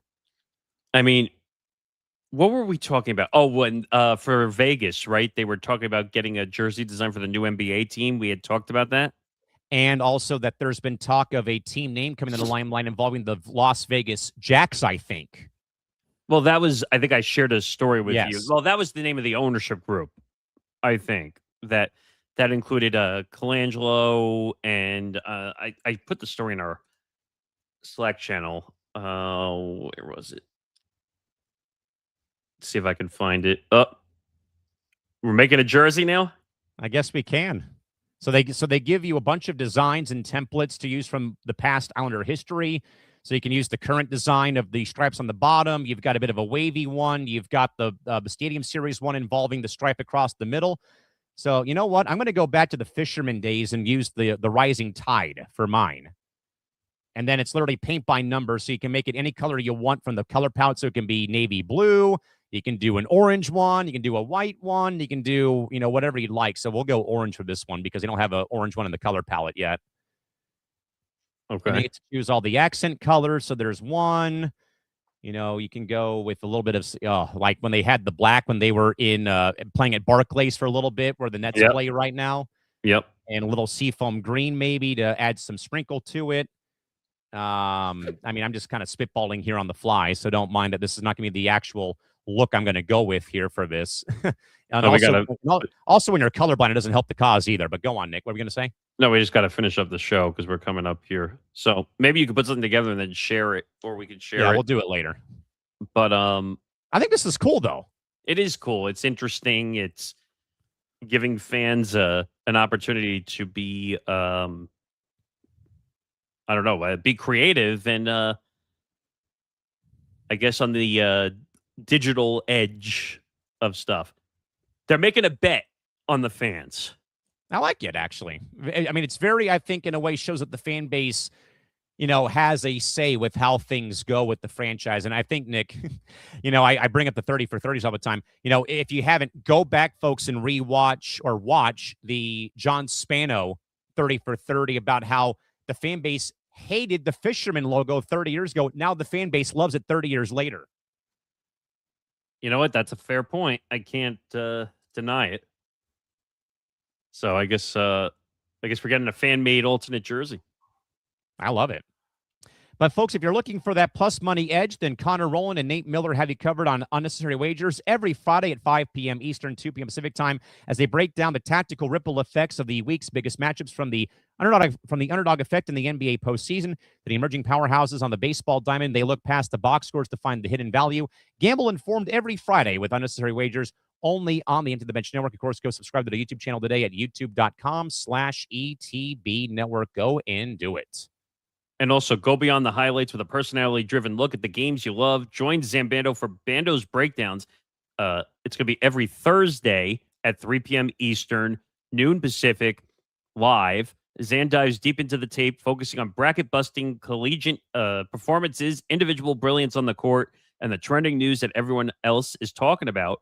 Only on the Empty the Bench Network. Make sure to subscribe to the YouTube channel, youtube.com/ETB Network. Yes. At the final buzzer, Nick, from Shams. Yeah. Nuggets have waived Jonas Valanciunas. Okay, that's a smaller move, but he was a veteran, played well. Multiple teams are already jumping the shark to go and try to acquire him now from Denver. If you remember most of his days in Toronto, actually, yes. That's where he made some runs.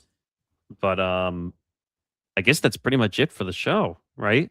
Yeah, we're past the 5 o'clock Eastern time window. Oh God, what is this? MLB is taking another swing at India. Okay, I'm gonna leave that one alone for now. Okay. Oh, that one last thing I saw. So FOS put out the full halftime show for the World Cup, for the final. And I know some of these. I don't know the bottom half. But the show on July 19th at MetLife Stadium, it's going to be Justin Bieber, Shakira, Coldplay, BTS. Huge show. And the other ones I don't know. Burna Boy, Gustavo Dudamel, and PS22 Chorus. I don't know those other three, but pretty big halftime show, which apparently the British channels are not even going to carry anyway. Shakira is to the World Cup like Mariah Carey is to Christmas. Yeah, but I would take Shakira over Mariah, probably. Why? Because her hips don't lie? Wow. And